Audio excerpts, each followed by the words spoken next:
Danmachi, I Have a Simulator. By author, novel @_seeker, Chapter 1, The Labyrinth City Orrio. So this is the Labyrinth City Orrio? It really is a magical city. Standing on a solid tree branch, Yami looked at the vast and magnificent city in the distance and couldn't help but sigh in his heart. 1.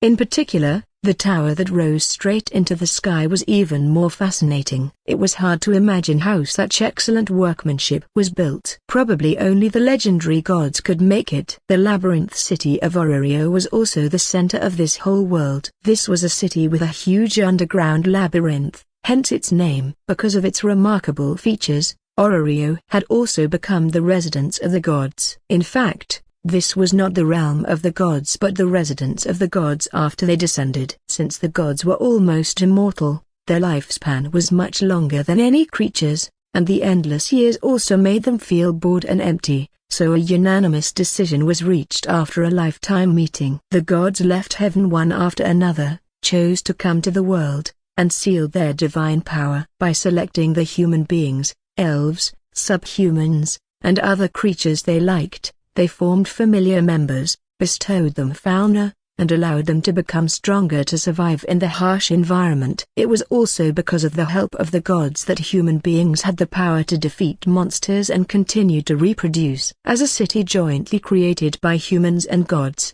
it was also used to please the gods. Countless intelligent creatures yearned to come here, join a familiar, gain fauna, become an adventurer, and thus become famous and become well-known heroes. Therefore, young people rushed to Orrio, looking for love, gaining great power, and earning a lot of money. 3. In short, Orrio was a place where dreams came true. 3. However, it was not that simple to realize your dream. First, you must successfully reach Orrio, and many monsters on the way will become existences that hinder your progress. Even if you were lucky enough to come to this place, you must successfully join a familiar and obtain fauna to be eligible to become an adventurer, and then enter the dungeon to explore and become stronger through self-experience. Every step was complex and challenging. Some even had to experience life and death. So even though the gods had been in the lower realm for so long, very few heroes could still appear. Yami was also one of the human beings who yearned for great power. Looking at Orrio in the distance, he murmured softly, "I'm finally here. I hope it won't be too difficult to join the familiar. Otherwise, coming to Orrio after all the hardships and obstacles would be useless." Not staying any longer, Yami jumped from the tree with skills that were not what he should have at this age.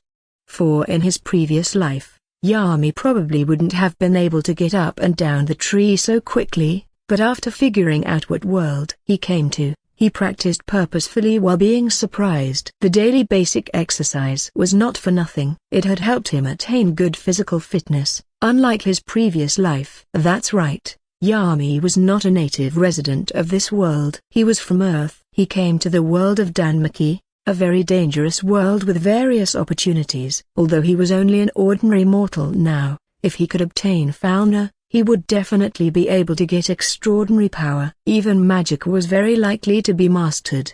For with this desire in mind, Yami was also looking forward to Orrio more and more. A broken bar. The 2 kilometers passed by in a flash.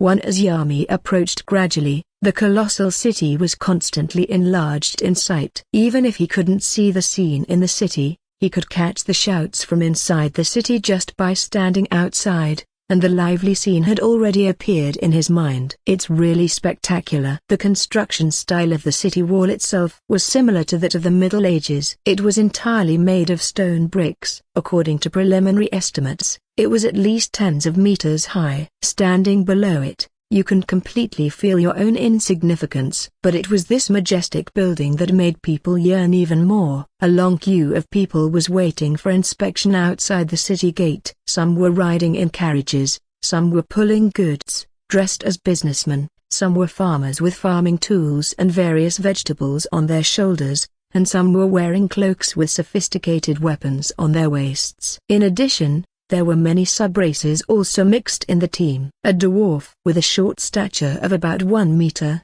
and demi-human with hair all over his body, and an elf with fair skin and a beautiful appearance with a pair of pointed ears. These races that only appear in fantasy stories now stood completely before Yami's eyes, waiting patiently. The people entering the city circulated quickly. After a while, Yami came to the gate. The guard guarding the entrance briefly checked his belongings, questioned him casually, and after confirming that there was no problem, he sent him to the gate. His name was registered, and then he was released. During the whole process, the soldier did not show any expression. For them, many human beings from all corners of the world would enter Orario every day, wanting to become heroes. They had long been used to situations like this, which did not cause the slightest disturbance. It was a pity that very few people would succeed, and most died in the dungeon. Big waves washed the sand. You would not have a good ending if you didn't have the ability and potential to match your ambition. Not caring about the guard's reaction,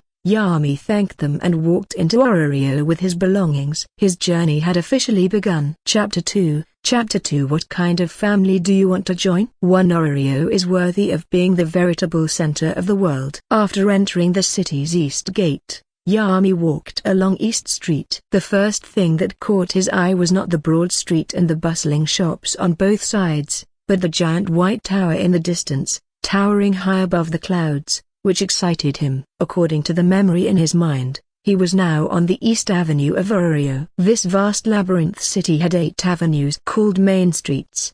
All the main streets were distributed radially from the city's center, extending outwards from 8 different directions until they reached the vast streets surrounding the city, up to the wall. If viewed from above, the whole Orario looks like a round cake cut into 8 equal parts. All the way forward, Yami's footsteps did not stop at all. Soon, he came directly to the central square. The ground of the square was paved with stone bricks. Many gardens and fountains of the same style were arranged equidistantly. In the center was the Tower of Babel. The bottom of this tower had a diameter of at least 300 meters, and you couldn't see the side. When you looked up, no one knew where it led. At this time, many adventurers carrying various equipment walked towards the Tower of Babel in groups as if they were going to enter the dungeon to explore. At the entrance of the Tower of Babel, there were also many adventurers with huge backpacks behind them waiting quietly,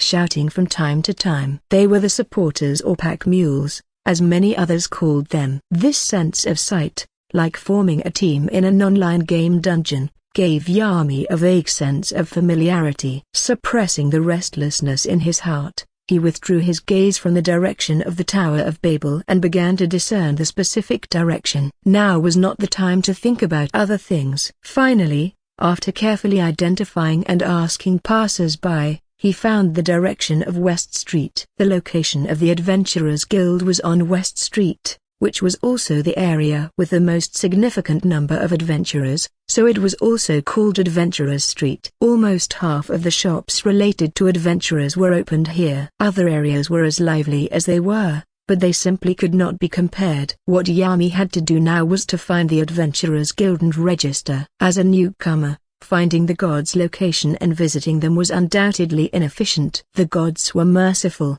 but not everyone could get their favor. Therefore, in the case of unfamiliar places, it was naturally the best way to find official institutions. After advancing about 500 meters, a majestic building appeared in Yami's sight. This building was located on the roadside of West Avenue, close to the Tower of Babel, facing the main street, and you could see the wide area inside from the outside. Many humans who looked like adventurers would show a touch of respect when they passed by here. Finally here, the Adventurers Guild. After confirming the building, Yami stepped into the guild. After stepping through the main entrance, the front yard of the guild headquarters was in front of him. There were many majestic statues around it. Walking through the front yard, he came to the guild headquarters hall made of pure white marble. The ground here was dominated by white and blue. The stone bricks were carved with circles of unknown meaning, but the stone bricks made of marble made the floor look very smooth. Notice boards were hung on the walls on both sides. A lot of parchment was pasted on it, and many people stopped in front of the notice board.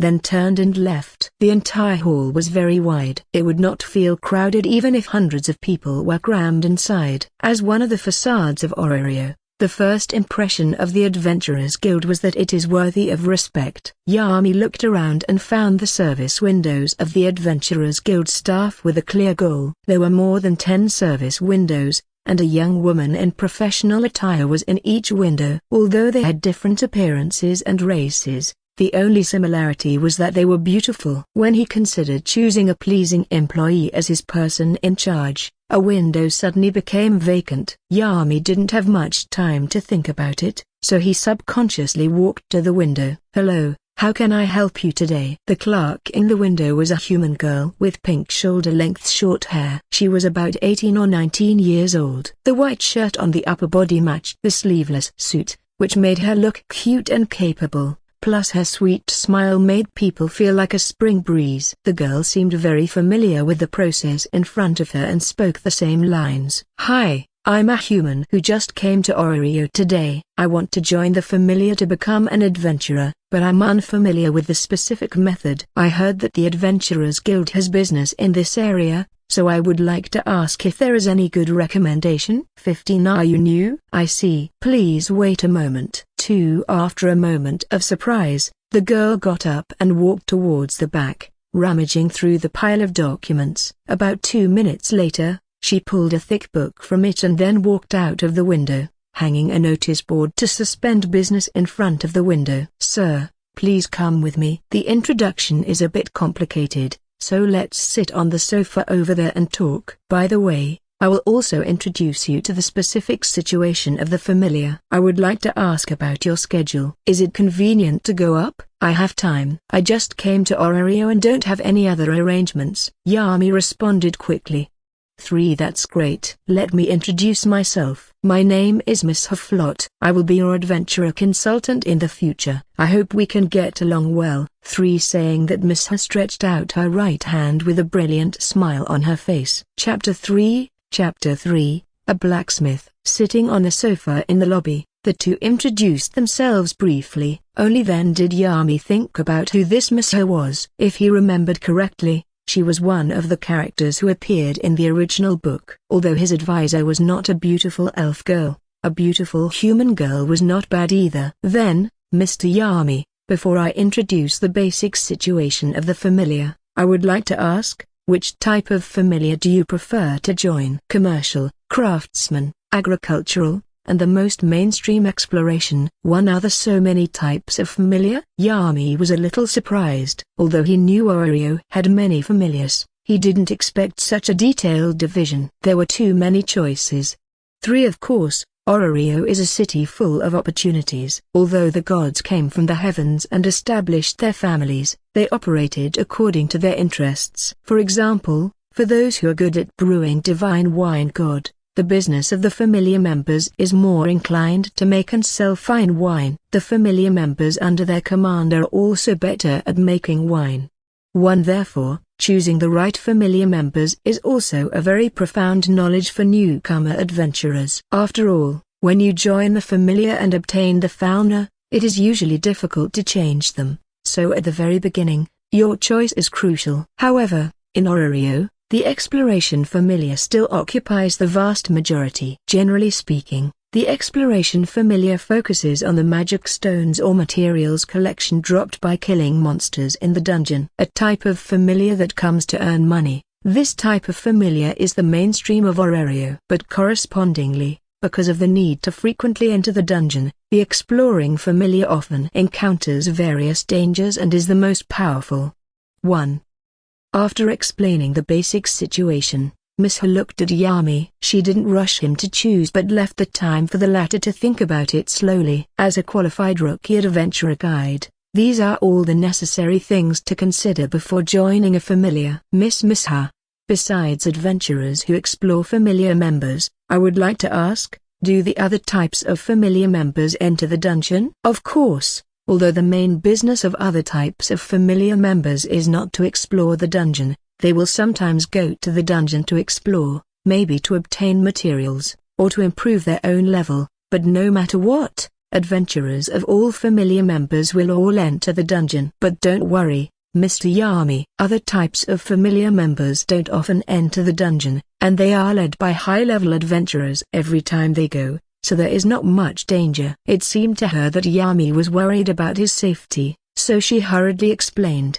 The hasty tone also let Yami know that the girl before him seemed to have misunderstood something, but he didn't explain it. He was not the kind of face-saving person, and this situation would only become more chaotic with more explanations. With that time, it is better to think carefully about how to choose. The fauna bestowed by the gods were all the same and just a promotional effect. Whether they could become stronger depended on whether the subordinates worked hard and desired to become stronger. Therefore, when choosing a familiar, the god's character and the familiar's atmosphere were particularly important. After all, the gods in this world were all happy people, not much different from human beings. Still, sometimes their behavior was worse than human beings. The Loki familiar and the Freya familiar were the two most powerful exploration families. The two families had terrifying resources and powerful adventurers, but the entry requirements were very high. As for getting Freya to look at his own soul,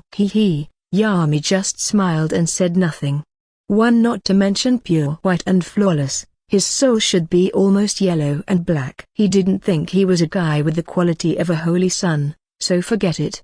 For then there were a few families with slightly better personalities and stronger gods. In fact, Yami was quite reluctant to not join the Blue Ribbon Goddess. However, so far, he hadn't found his golden finger yet. He didn't have the confidence to survive, and the Hestia familiar, the companions around the protagonist, those who were not hardworking, had all died. It would be better to stay away from the familiars who were too involved in the main story. So, there were few choices, and if some gods with bad personalities and strange hobbies were excluded, the options would be even rarer. After much deliberation, only one familiar was a little more reliable. Goodbye, my lovely big boob goddess. I've thought it over, miss her. I choose the artisan familiar. Although he was reluctant to part with Hestia, Yami would never make fun of his life. If he had a golden finger, he might have chosen the top familiars. But it was a pity that, at least so far, he had not discovered any golden finger.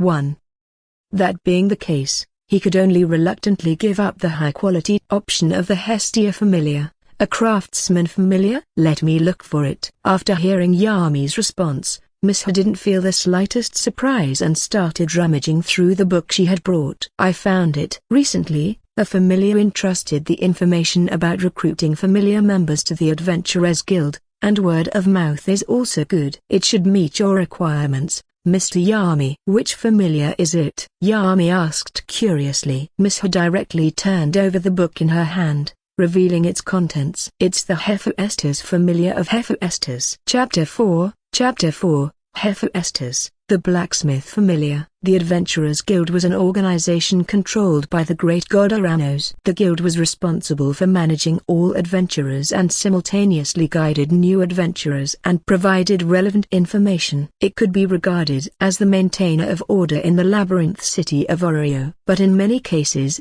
the Adventurers Guild also accepted other businesses. For example, some familiar members were entrusted to seek talents and were occasionally linked to the Adventurers Guild. Then the guild staff recommended candidates to the familiar members, but whether they could join them depended on the head god's thoughts or the familiar members' decision. This method undoubtedly increased the possibility of new adventurers joining the familiar. What Yami didn't expect was that the Hephaestus familiar, considered one of the strongest familiar of Oreo, would send out recruiting commissions in the Adventurers Guild. But for whatever reason, the current situation was good for him. For since the Hephaestus familiar was recruiting, and no matter from which point of view this familiar was very suitable for Yami's requirements, there was no reason for him to hesitate. What had to be considered now was how to join in successfully. As one of the few large familiars, the Hephaestus familiar had strict requirements. Not everyone could succeed, even if the Adventurers Guild recommended you. So, be prepared. Thank you, Miss He. I have made up my mind. I will go to the Hephaestus familiar to try it out. If I am lucky enough to join it, I will return and thank you. You don't need to be so polite, Mr. Yami. Please do your best. For Yami's thanks, Miss Ha seemed a little excited but still waved her hand. If you are unlucky not to be selected, remember to come back to me. I will recommend you other suitable familiars. Don't worry, since I am your advisor, then I will be responsible to you to the end. Well, see you later. After thanking her again, Yami didn't hesitate any longer. After getting the address of Hephaestus's familiar, he turned and left in a hurry. Miss Ha waved her hands reluctantly, watching the boy's figure leave. She didn't know why, but she had a good impression of this handsome young man. This was a rare situation. Even if it was a handsome adventurer she had met before, she couldn't calm the throbbing in her heart. However, such a person was destined to have no chance with an ordinary guild employee like her, and she was already very lucky to be the adventurer advisor of the other party. It would be great if he could often visit her. Stop thinking about it, Miss Ha. Work hard. Patting herself on the cheek, Miss Ha quickly recovered from the strange state and finally glanced in the direction Yami left, then turned around and re-entered the guild hall. A broken bar. The Hephaestus familiar was not far from the Tower of Babel and was also located on West Street. As the goddess of forging, the Hephaestus familiar could be said to be one of the richest families in Oreo, so naturally, they would not establish their residences in places with few people. According to the map given by Miss Ha, Yami soon arrived at the destination. Finally reached, he slightly raised his head, looking at the plaque above. The apostrophe question mark I diaresis I circumflex plus minus I circumflex superscript 1 of I circumflex inverted question mark? Written out of the sacred text symbolizes the name of Hephaestus. Still, Yami always felt that this so-called holy text was not completely similar to the ancient Greek in his previous life, but it was almost the same. Through the glass, all kinds of equipment placed on the exhibition shelves shone dimly. Although Yami didn't know the quality of the equipment, at first glance, he knew that the weapons and equipment in front of him were not ordinary, nor could he afford them. Come on, Yami, if you can join the Hephaestus's familiar, you will be successfully taken care of by a rich woman, and you don't have to worry about the equipment for new adventurers, so seize this opportunity. Standing at the door, he continued to cheer himself. After a while, Yami took a deep breath and entered the blacksmith shop. Hello, sir. What can I do for you? Yami had just stepped into the blacksmith's shop when the lady in the shop greeted him with a professional smile on her face and a gentle question. I'm sorry, I'm not here to buy things. Yami looked at the beautiful young lady in front of him and tried to keep calm. I'm a foreigner who just came from Oreo. The consultant of the Adventurers Guild said that the Hephaestus familiar was hiring, so I wanted to give it a try. Are you a newcomer? The receptionist was slightly taken aback, and her expression instantly became a little disappointed. It was a rare opportunity to increase her performance, but it turned out that the other party did not come to buy equipment. It was disappointing, but her good professional ethics quickly restored her smile. Please wait a moment. I will inform other people to come and test you. Sorry to bother you. It went smoother than expected, making Yami sigh of relief. As long as I don't get rejected, it's fine. Then let's wait quietly. But I don't know whether the head of the Hephaestus familiar would conduct the test or the goddess Hephaestus would come in person. Yami hoped that the requirements were not too high. Otherwise, he had no confidence that he could pass the so-called test. One tap. Just when Yami was thinking, a sound of footsteps sounded from the inner room of the shop. Liz, are you sure someone wants to join our familiar? I still have a very important weapon that needs to be forged. One, of course, Captain. He is waiting outside. You should hurry over there. Is that so? Then let's meet this newbie. The curtain to the inner room was lifted, and the receptionist lady who had left before reappeared, followed by another figure, who appeared in Yami's sight at the same time. The latter's gaze swept over him subconsciously, and the only remaining right eye was full of scrutiny. Are you the newcomer who wants to join our familiar? Chapter 5. Please call me an honest and reliable little man. Are you the newcomer who wants to join our familiar? With long black hair, red pupils, and slightly raised hair that is very conspicuous, coupled with that tall figure, She was walking towards him with light steps. It seemed that she had just come out of the forging room. The woman was covered in sweat all over her body, and her upper body was only covered with a chest cloth. This presumptuous image made Yami not know what to say for a moment. His mind also started to get out of control. For a good-blooded boy, the scene in front of him was extremely shocking.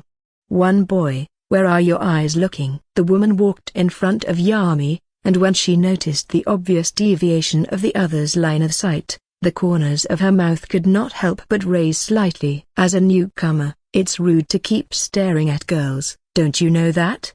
Sorry. Yami, who returned to his senses, hastily raised his gaze with an embarrassed expression. His first impression in the other party's heart may have been greatly reduced when he was discovered while peeking. But even so, he still had to work hard for it. "Nice to meet you, Miss Kilbrand, the captain of the Hephaestus Familiar. Please allow me to introduce myself. My name is Yami. I'm a foreigner who just came to Orario. I want to join your familiar. Please give me a chance, Miss Kilbrand." Bowing slightly, Yami's tone was neither humble nor overbearing.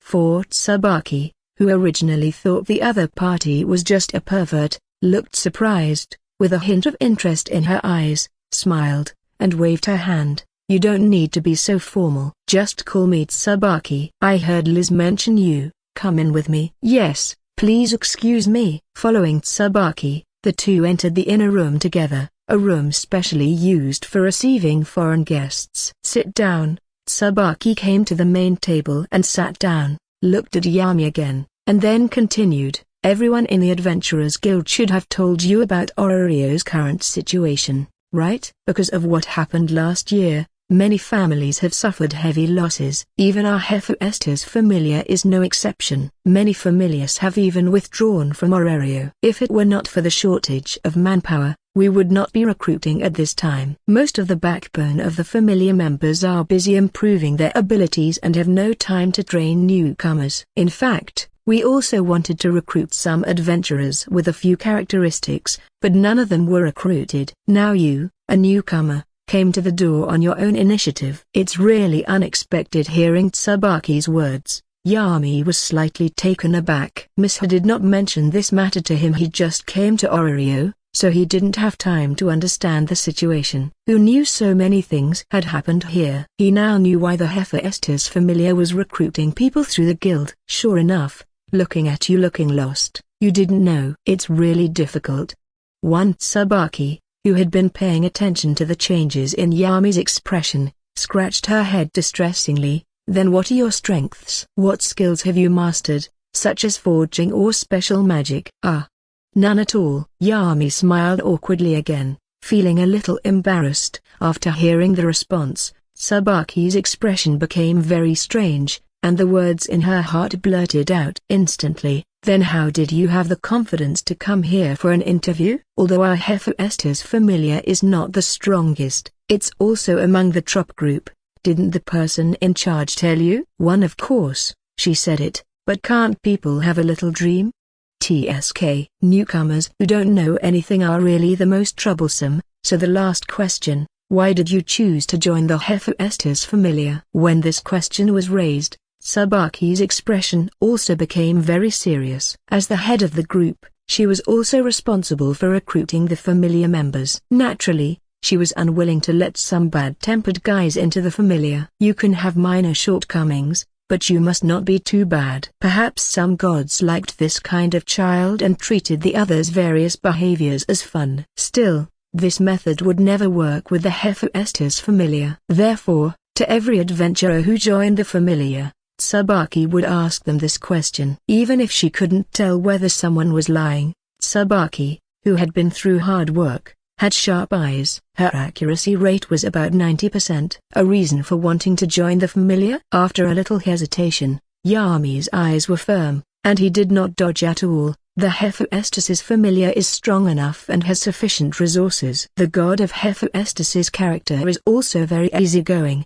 and there are no rumors of internal struggles among the familiar. Great for newcomers. In addition, I also want to learn to forge. Equipment and weapons are very important for adventurers. so I want to solve future equipment problems myself. I can't guarantee that I can do anything for the familiar, but I will definitely not do anything that endangers the familiar. 1. It was Tsubaki's turn now. She had never seen such a formal response. The boy in front of her was really different. Although your honest answer surprised me a little, it's barely qualified. Come with me to see Hephaestus-sama. If she agrees, you will become part of Hephaestus's family. A broken bar creator's thoughts. Novel _seeker novel _seeker. The latest chapter of this book is already on chapter 70 with 3-5 chapters updated daily on my Pat Plus Rion. If you also want to keep the 3-5 update daily, your stones is needed. Chapter 6, God's Grace. I agreed. In the room,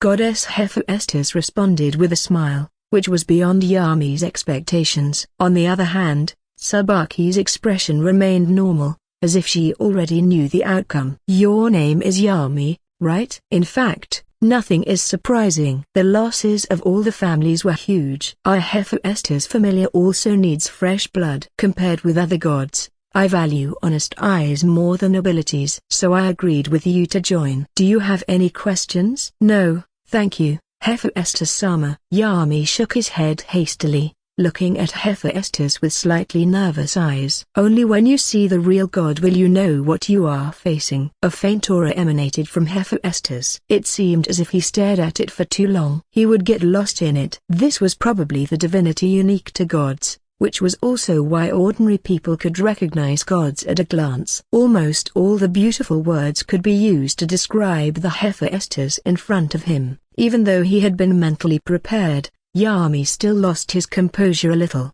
1. The gods seemed more noble than he imagined, even though they had sealed their divine power. Since there is no problem, come here and lie down. Hephaestus looked at Yami, who was staring blankly at her, smiled lightly, and didn't care too much but patted the couch beside her. Huh? Oh, yes. Yami's heart was beating rapidly when he returned to his senses. His ears felt a little hot, just like his reaction when he was caught by a teacher on the spot when he was a child and faced with many eyes. This slightly cute reaction also made Goddess Hephaestus couldn't help but laugh.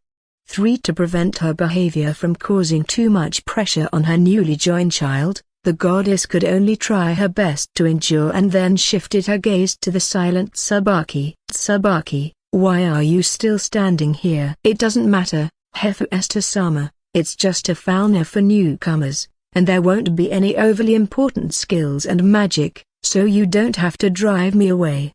1. Really, as the leader, how can you lead by example? 1. For Tsubaki's rogue behavior, Hephaestus was very troubled. Obviously, every adventurer's gift information was very important. It must not be leaked to anyone other than the main god of the familiar. Still, she did something that embarrassed her. The main god. That doesn't work. Hurry up and go out, and wait outside. I'm going out now. Hearing Hephaestus's serious tone, Tsubaki could only choose to obey. Only Yami and Hephaestus were left in the room with the door closed. Okay, Hirata, lay down. 8. After chasing Tsubaki away, Hephaestus sat on the edge of the soft couch covered with quilts while talking and patted the place beside her. Yami knew that the goddess would perform a fauna-giving ceremony for him. Hephaestus-sama, actually, my surname is Hirata, and Yami is my first name. You can just call me Yami. 7. Is that so? But you really have a unique name.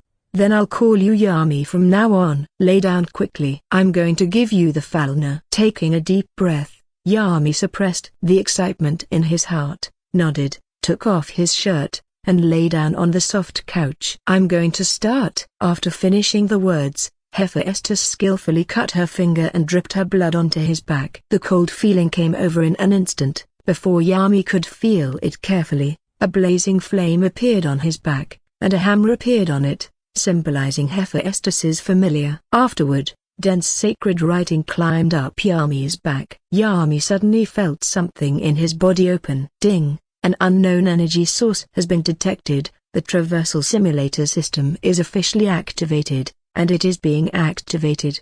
7. At this moment, a prompt sound suddenly appeared in Yami's mind, which shocked him like a divine enlightenment, and he was stunned. So I also had a system. The traversal simulator system has been successfully activated. The functions are as follows. Please explore them by yourself. After the voice fell, the mechanical notification sound of the system disappeared, and a white screen appeared in front of him, which undoubtedly shocked Yami. But after confirming that Hephaestus couldn't see it, he immediately breathed a sigh of relief in his heart. However, now was not the time to study the system. With a thought, the white screen in front of him disappeared in an instant. Yami suppressed the excitement in his heart, tried to regain his calm, and waited for the foulness ceremony to end. It's over. Put on your clothes, but I didn't expect you to have a skill. It seems that I really found a treasure. Hephaestus picked up the paper from the side, engraved with Yami's status,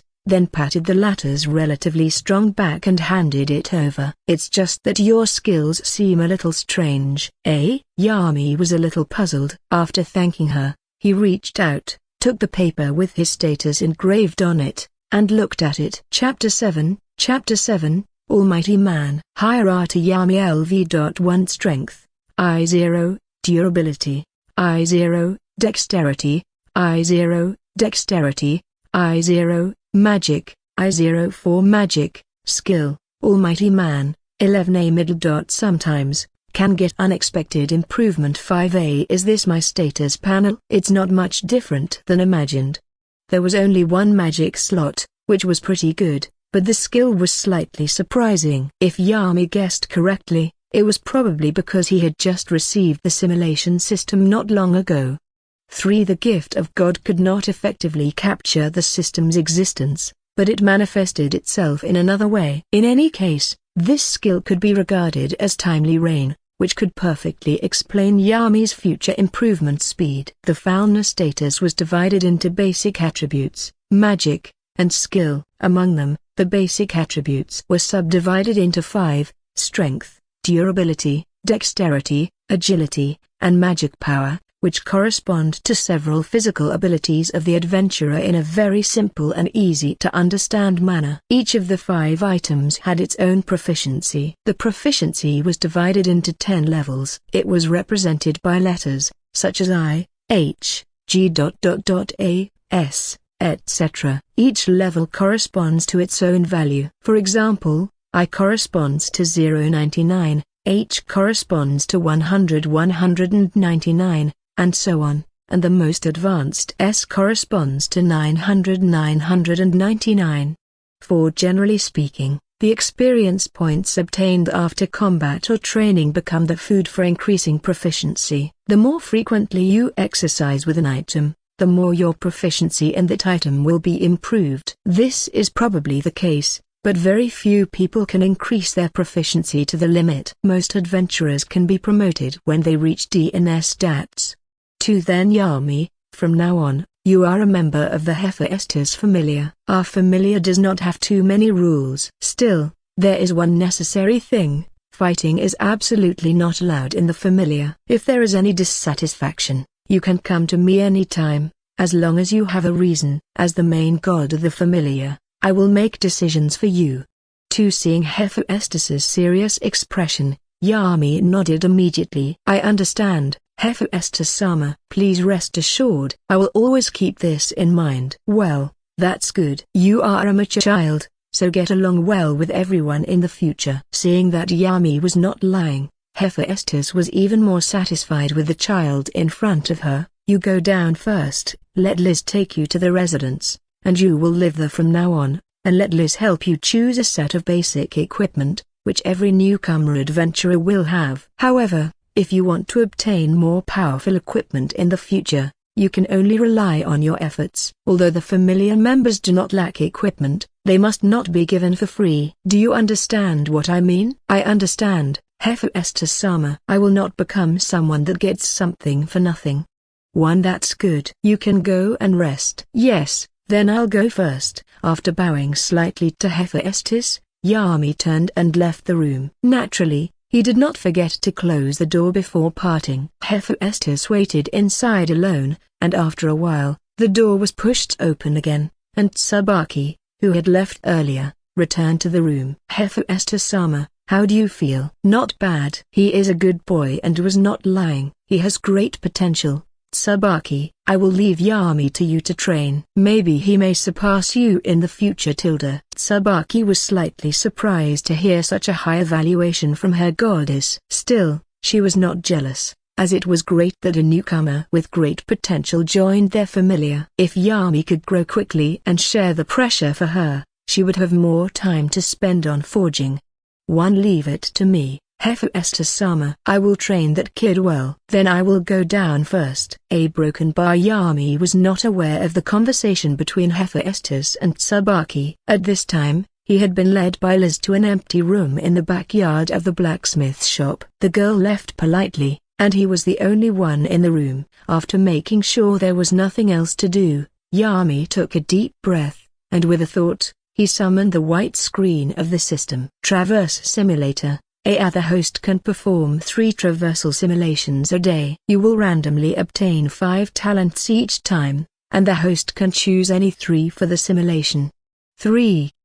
In the simulation, the host must survive for at least 2 years to be rewarded, and corresponding rewards can be obtained according to different evaluations.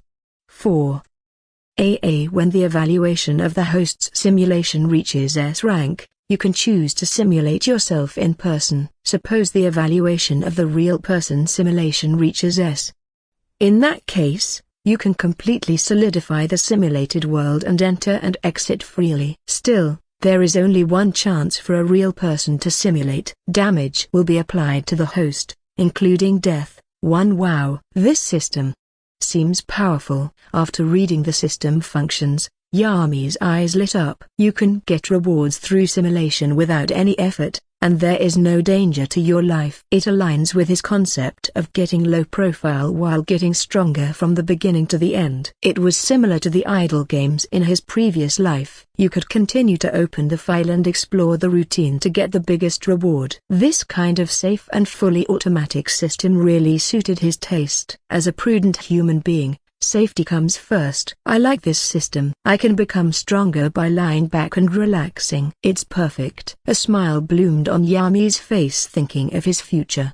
Chapter 8. The first simulation. Well, it just so happens that there is nothing to do now, so let's try it out first. After gearing up for a while, Yami said silently in his heart, "System, carry out the first simulation." Ding. Received the command from the host. The traversal simulation has officially started, the world is randomly selected, and the extraction is in progress. The mechanical sound of the system sounded again. Then, a Gaku-type wheel appeared before Yami's eyes, and it started to rotate immediately. He didn't know what kind of world it would stop on. For not long after, the wheel finally stopped. Ding! The world was successfully chosen and finally confirmed as Demon Slayer. 5 talents have been randomly chosen. Please select 3 of them as your initial talents. Fluent Eloquent, green. Your language ability will be enhanced, your ability to communicate with people will improve, and to a certain extent, increase the persuasiveness of your words. Not a small power, blue. Your strength is far beyond ordinary people. Delicious blood, blue. Your blood is more attractive and greatly attracts demons. 1. Talent and intelligence, green. You are gifted, and your learning ability is stronger than ordinary people's. Blacksmithing master, purple. You are very talented in blacksmithing, and you can easily surpass the efforts of others in just 1 year, which would typically take them more than 10 years. 1. Talent levels are divided into white, green, blue, purple, orange, and gold from low to high. Please carefully choose the talent that best suits you. 1. After you start the simulation, the longer you survive, the more events you experience, and the more lives you change, the higher the evaluation at the end of the simulation, and the richer the rewards will be. Reminder again, you can only get rewards by surviving for at least 2 years. Please work hard to survive. It's such a random world draw. It feels like it's not a draw anymore. It's like a default decision. But these talents are not bad, and there's even a purple one. He could only choose 3 of the 5 talents, so the talent with the highest rank was naturally the first choice. There was almost no hesitation, and he directly chose the blacksmith. purple, the talent and intelligence, green, and the not a small power, blue. The remaining two were either useless or a debuff, so there was no need to think about it. 1 Then. System, start the simulation. As Yami's voice fell, the text on the virtual screen also changed. Talent selection is complete. Travel simulation begins. A broken bar. On the first day, you traveled to the Temple of Eternal Paradise cult and met Dima of the Upper Moon 6, sitting in the yard basking in the moonlight, and he discovered you. 1. You are terrified. You turn around and want to escape, but Dima stops you. Dima was very surprised that you, a human being, appeared in front of him out of thin air. He thought that it was the work of the demon slayers, so he stopped you and planned to take you to the Infinity Castle for questioning. Fortunately, Dima likes to eat women more than men, so you survived. A broken bar. Yami didn't know what to say when he saw this.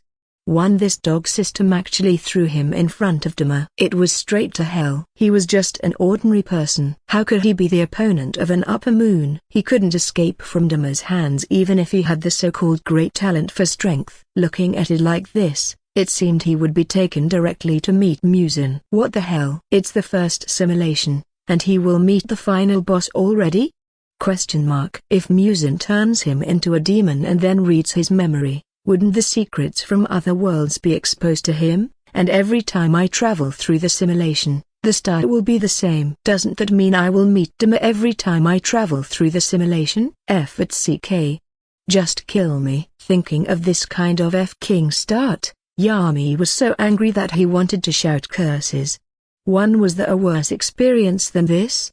There were, indeed, such as being thrown directly into Infinity Castle and appearing in front of Muzin, the final boss. It would be more terrifying than this. If you think about it this way, it was somewhat acceptable. It's okay if it doesn't work this time. Next time, it'll be fine after changing the talents. I don't believe that I can't find a talent that can save the day. It's just a child's grind, no big deal. Forcibly cheering himself up, Yami finally cheered up. His attention again fell on the virtual screen, and the simulation continued. 1. A broken bar. You who were imprisoned in the Eternal Paradise cult by Dima, but your freedom was not restricted, but you are not allowed to leave the courtyard. Dima plans to take you to Infinity Castle the next time he is summoned. During this period, Dima has been trying to get your secret from you but has been unsuccessful. Finally, one day, when Dima was out looking for prey, he happened to meet the Flower Hashira Kani of the Demon Slayer squad on the way, and the battle between the two almost shook the whole town. Although you don't know what happened, the fact that Dima was not on your side was a godsend. You realize that your chance has come. You successfully avoided all the believers of the Eternal Paradise cult, escaped from the town before dawn, and met Shinobu, who was rushing to support her sister, on the road. You stopped her and explained your identity. At the same time, you mentioned that you knew the specific location of the Eternal Paradise cult and the specific information about Dima. After a moment of hesitation, she finally took you with her. Chapter 9. Joining the Demon Slayer team. Shinobu intends to take you to support her sister, but you think of Dima's horror and want to back down, but your smell has been remembered by the demon, and running away alone will only lead to death. Desperate, you finally followed Shinobu for protection.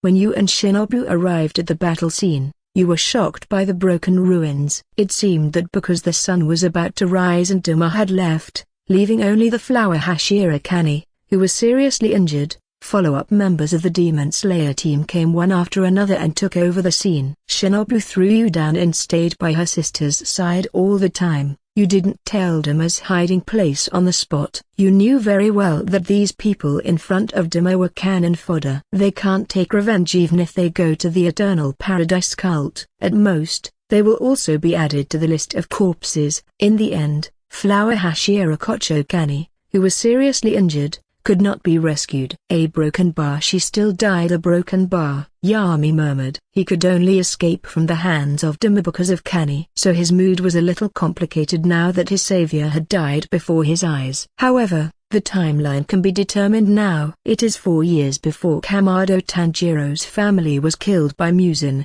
so as long as I can escape from Dama's hands and then contact the Demon Slayer team, I can learn the breathing techniques, and then according to the intelligence perk advantage, kills the demons and improves the evaluation of the simulation. After a brief daze, Yami began to analyze his advantages. Although it was not ideal to be thrown into the Eternal Paradise cult, there seemed to be no solution now. Thinking of this, Yami couldn't help but breathe a sigh of relief. System, continue the simulation. Yami let the system continue to simulate downwards. Because of the death of Kocho Kani, Shinobu endured extreme grief, and her whole personality changed drastically. She planned to place you in a small town near the base of the Demon Slayer squad, but you refused. To join the Demon Slayer squad, you exchanged information about some demons, successfully entered the Demon Slayer squad's residence and met the current Demon Slayer squad leader Kagayubu Yashiki, and explained the purpose of your visit. You applied to join the Demon Slayer team and told a lot of information about the demons. All the Hashiras of the Demon Slayer team were shocked, but because you couldn't prove your information's origin, most didn't trust you and even thought you were a spy sent by Muzin, and they discussed that it would be better to kill you.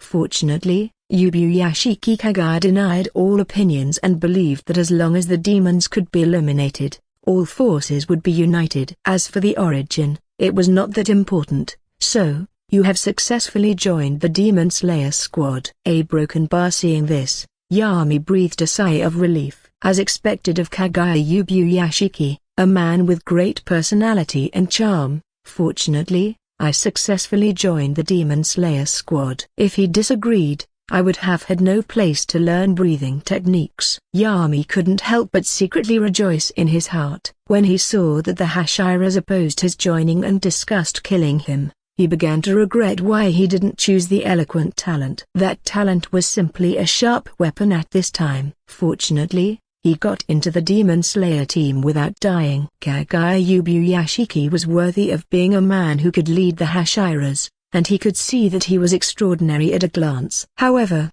the next words displayed on the virtual screen made Yami realize he had celebrated prematurely. You successfully joined the Demon Slayer squad and were assigned to Flower House. Although Kagayubu Yashiki said that you could learn the breathing techniques, for unknown reasons, even if you become a member of the Demon Slayer team, no one other than Shinobu was willing to teach you. The flower breathing and insect breathing in Butterfly House are more suitable for women. You can't learn them at all, and you can't comprehend your own breathing method from them. 1 year has passed, you have been staying in the Butterfly House, and you have not made any progress except for your physical fitness. Your efforts were noticed by Shinobu and reported to Kagayubu Yashiki in time. The news about the demons has been confirmed one by one. Among them, the Lower Moon 5, Rui, was beheaded, and Muzin was furious. You have also gained the approval of the other members of the Demon Slayer team. You finally have someone willing to teach you the breathing method. After considering it, you chose Rengoku. Young Rengoku was very surprised that you chose him as a master. He agreed to accept you as a disciple and began to teach you flame breathing immediately.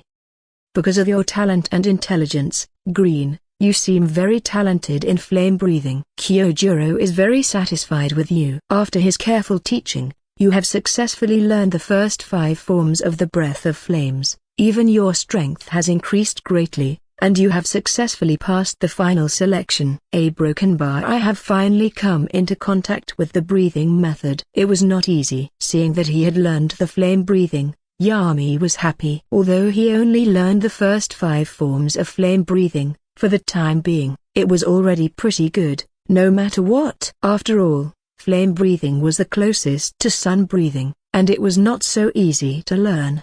If it continued like this, the evaluation of this simulation would be very good. Chapter 10, You Died a Broken Bar 3. Let's keep watching. The next development is also very important. The 2 years are going to end soon. Naturally, I don't have to worry about the first simulation rewards. I think I can get some powerful rewards. Yami's eyes flickered slightly, and simultaneously he kept murmuring in his heart. So far, everything was moving in a good direction, and him, in the traveling simulation, had also inherited his steady personality. Except for participating in the final selection, the rest of the time was spent with the Demon Slayer team inside the residence, learning breathing techniques from Rengoku Kyojuro. Even though the latter sometimes has missions, Yami had never left. Apart from practicing breathing techniques, he was polishing his body and swordsmanship. Naturally powerful, coupled with his extraordinary learning ability, as long as he was given enough time, there would be no problem in him reaching the Hashira level strength before the plot began, and that could be regarded as having the power to protect himself. Thinking this way, Yami was looking forward to the next simulation more and more. You successfully passed the final selection and officially became a Demon Slayer of the Demon Slayer squad, but at the same time, you also have completely lost your comfort and have to go out to hunt demons. Fortunately, even if you haven't completely mastered the flame breathing, your strength is still not to be underestimated. Ordinary demons are no match for you, and many demons died under your sword. One day, while you were out on a mission, you encountered the Lower Moon 6, Kyogai, the drum demon. After a grueling battle, you successfully killed him, but the niche iron sword in your hand accidentally broke. You felt very frustrated, realizing that even though you were strong and proud of your abilities, your strength was still not enough. The continuous death of the Lower Moon made Muzan very angry. He saw your existence through the memories left by Kyogai before his death. He remembered Dama's words in his mind and suddenly realized your extraordinariness. He ordered the demons to find you and bring you back to the Infinity Castle without you knowing anything about it. Because of your sword breaking, Forging Sword Village sent Hotaru. Seeing that his work was destroyed, Hotaru was very angry and chased to kill you all day for this. Just as Hotaru was about to bring the broken sword back to Forging Sword Village for repairs, you suddenly proposed that you want to go together to learn about forging techniques, which he opposed.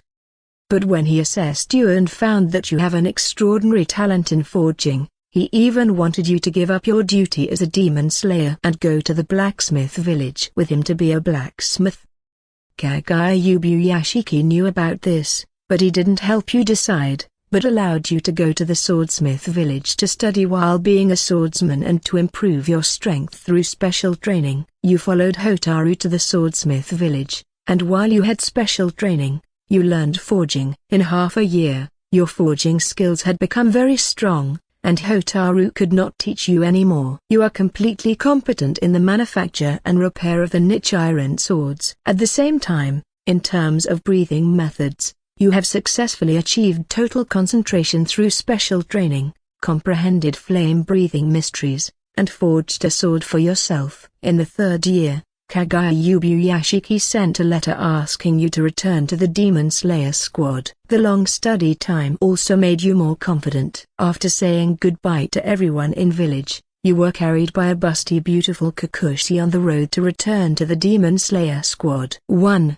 knew that 3 days later, you suddenly met the third upper moon, Akaza. The not-so-strong fighting spirit on your body still attracted his attention, and you were the mission's target. So the battle broke out without any doubt. You who have mastered the total concentration were still no match for Akaza. You resisted desperately, and when you learned that Muzan wanted you personally, you gave up the idea of survival, burned all your energy, and fought with Akaza. You died. This simulation is over. Reward calculation is in progress. A broken bar. The sudden end caught Yami a little off guard. This kind of plot development made him feel a little bit annoyed. Obviously, everything was fine, and his strength was steadily improving. Why did he meet the third upper moon after leaving the village? Why did Muzan notice him? Or was it because he had killed too many demons to sharpen his fighting skills? That's why he was noticed by the last boss. TSK, what a pity. The sudden death after such a smooth simulation was really a pity. There is no way to know the subsequent development of the plot, and I always feel that the system is targeting me.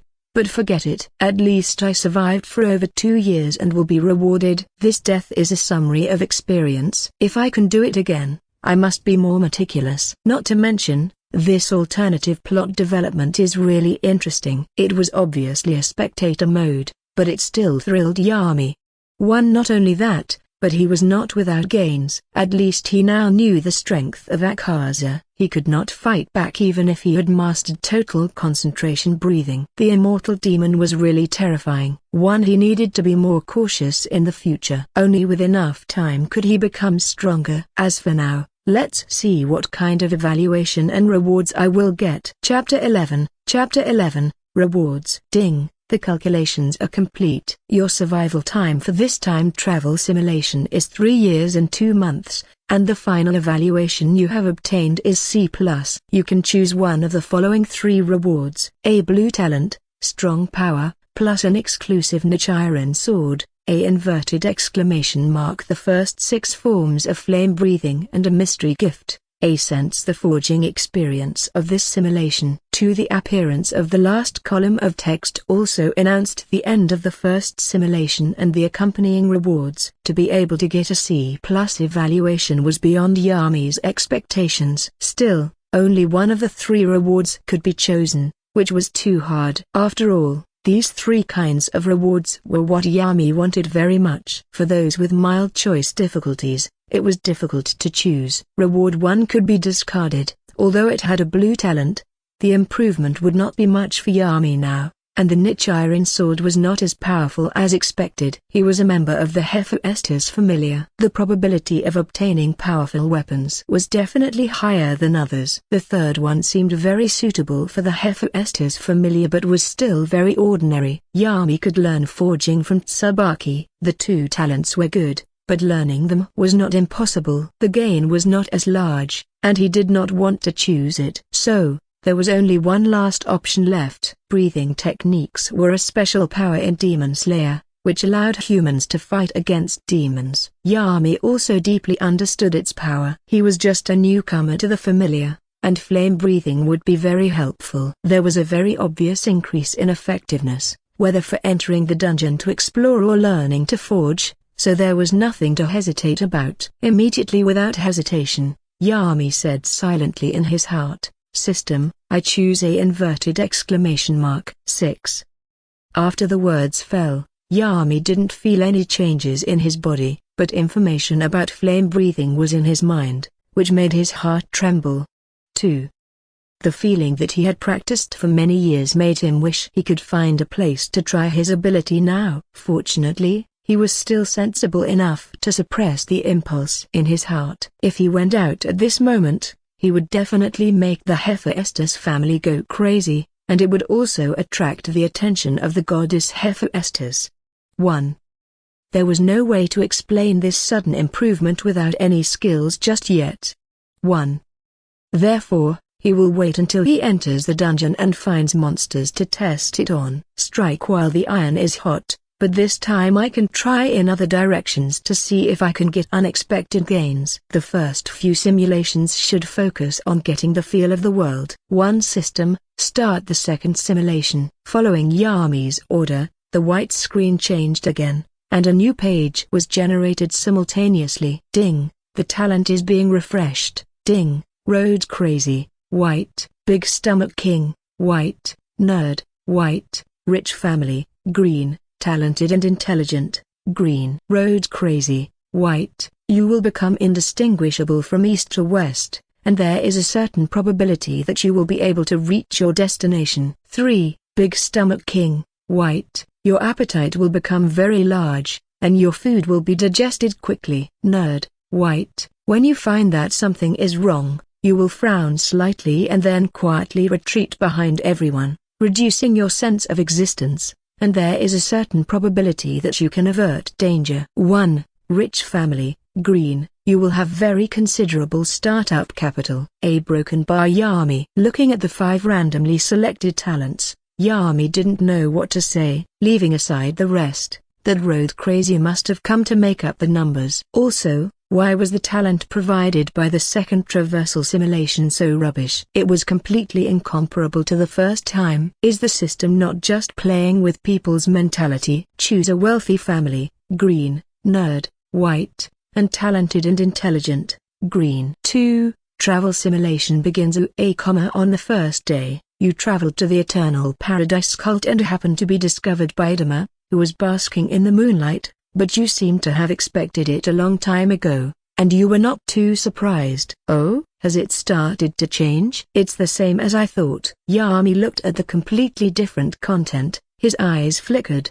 and the corners of his mouth were slightly raised. Each simulation would not be the same and will change according to his thoughts. Even the previous memories could be brought in. In this way, there will be more room for manipulation. Your appearance surprised Dama very much. At the same time, he became interested. He captured and imprisoned you. He planned to take you with him the next time Musant summoned him. In this regard, you acted calmly, without any drastic actions. This kind of behavior naturally satisfied Dama, and he even forgot you for a while. 10 days later, Dama went hunting and met Flower Hashira Kani, and the two started a big battle. You who were in the cult felt movement and acted again. The process was simpler. However, this time, you did not run away but rushed towards the center of the battle. A broken bar.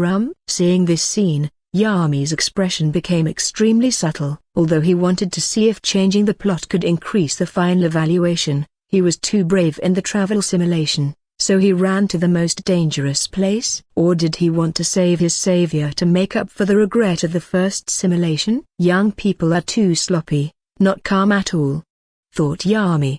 1. Chapter 12. Chapter 12, Fighting Dama. You soon arrived at the center of the battlefield. At this time, the battle between Kani and Dama had entered a fierce stage, but in fact, it was more like Dama teasing his prey. Even though Kani was only 17, she already possessed Hashira-level strength, but Dama was too strong. She was not his opponent. She had already suffered serious injuries, and her life was in danger. It seems that you want to change the development of the plot urgently, or you want to save your former savior. You stop the nearby members of the Demon Slayer team, take a Nichiren sword from their hands, and rushed toward Dama while using the flame breathing to save Kani. Dama was very surprised that you could use the breathing technique, and Kani, who was on the side, also recognized the breath of the flame and was a little surprised. Even so, Dama involuntarily used his demon arts. Dama liked to tease his enemy during the battle and let them go afterward. He still didn't pay much attention to you and Kani,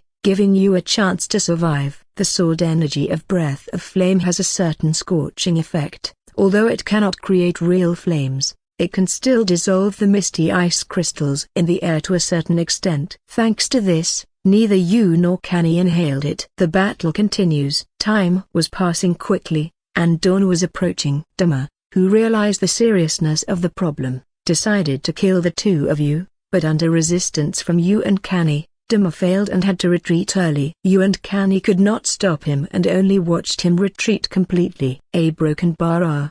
He really saved her? Looking at the development of the plot, Yami himself was slightly surprised. He only got the breath of flames, but he had no corresponding combat experience, so he didn't expect that he could save Kani. And sure enough, it is difficult to fight the upper moons. There would be no Demon Slayer team if all the upper moons were a little united. No matter what the process is, at least the result is not bad. As for whether the final evaluation can be improved after saving Kani, it will be clear later. Yami returned to his senses, and his eyes fell on the white screen again. Dama retreated, and the follow-up support of the Demon Slayer team also came, and Shinobu was also in the queue. Kani told Shinobu what happened and invited you to the Demon Slayer squad base, but you refused. You don't plan to continue contacting the Demon Slayer squad but have your own ideas. After bidding farewell to sisters, you took a carriage and left the cult with your wealth,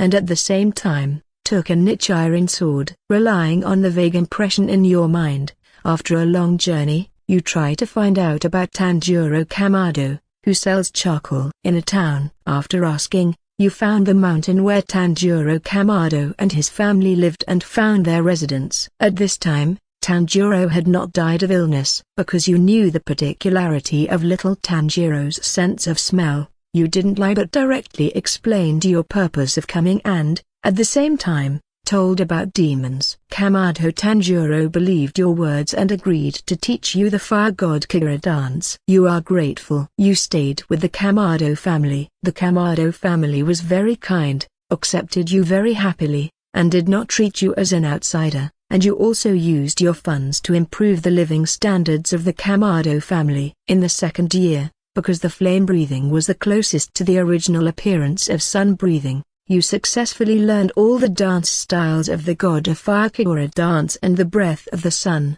but your body cannot sustain it for a long time, so you start working out your body. Because of living together for a long time, Nezuko was attracted to you. In addition, you usually tell some fresh stories intentionally or unintentionally, which makes the girl more dependent on you. This scene fell on Kamado Tanjiro and Kamado Ki's eyes, but the two did not choose to stop it. 6. After getting along for a long time, they know that you are worthy of entrustment, and if Nezuko follows you, they will not oppose it. A broken bar. Yami. Seeing this, Yami felt weird. Such a serious simulation. Why did it suddenly do this kind of thing? There was still long before the original plot began. If he remembers correctly, Kamado Nezuko seemed to be only a broken bar. This seems illegal. 7. Why did it suddenly become like this? Although it is surprising to learn the sun breathing, the subsequent development was too strange. Obviously, there is Kani who is more suitable for further development, but you choose little Nezuko. A broken bar. 3. As soon as the murmur in his mouth fell, Yami shook his head quickly. He quickly thought about the pictures of Hephaestus and Tsubaki in his mind, and he was relieved after proving that he had no problem. Sure enough, the development of Nezuko was purely accidental, which is why the system is at fault. 1. He is a normal man. Chapter 13. Chapter 13. Determined to invite the boss to drink wisteria tea and sunbathe. After half a year, your physical fitness has further improved. Although it is still impossible to use sun breathing for a long time, it is not a problem to use it in burst for a short period, and there will be no serious issues, only a loss of strength. Kamado Tanjiro's body was getting weaker and weaker, and he couldn't even get up from the bed. You, who know everything but are silent, since you knows there is no way to solve this problem. Before he died, Kamado Tanjiro called you to the bedside and taught you another technique, the power of the transparent world.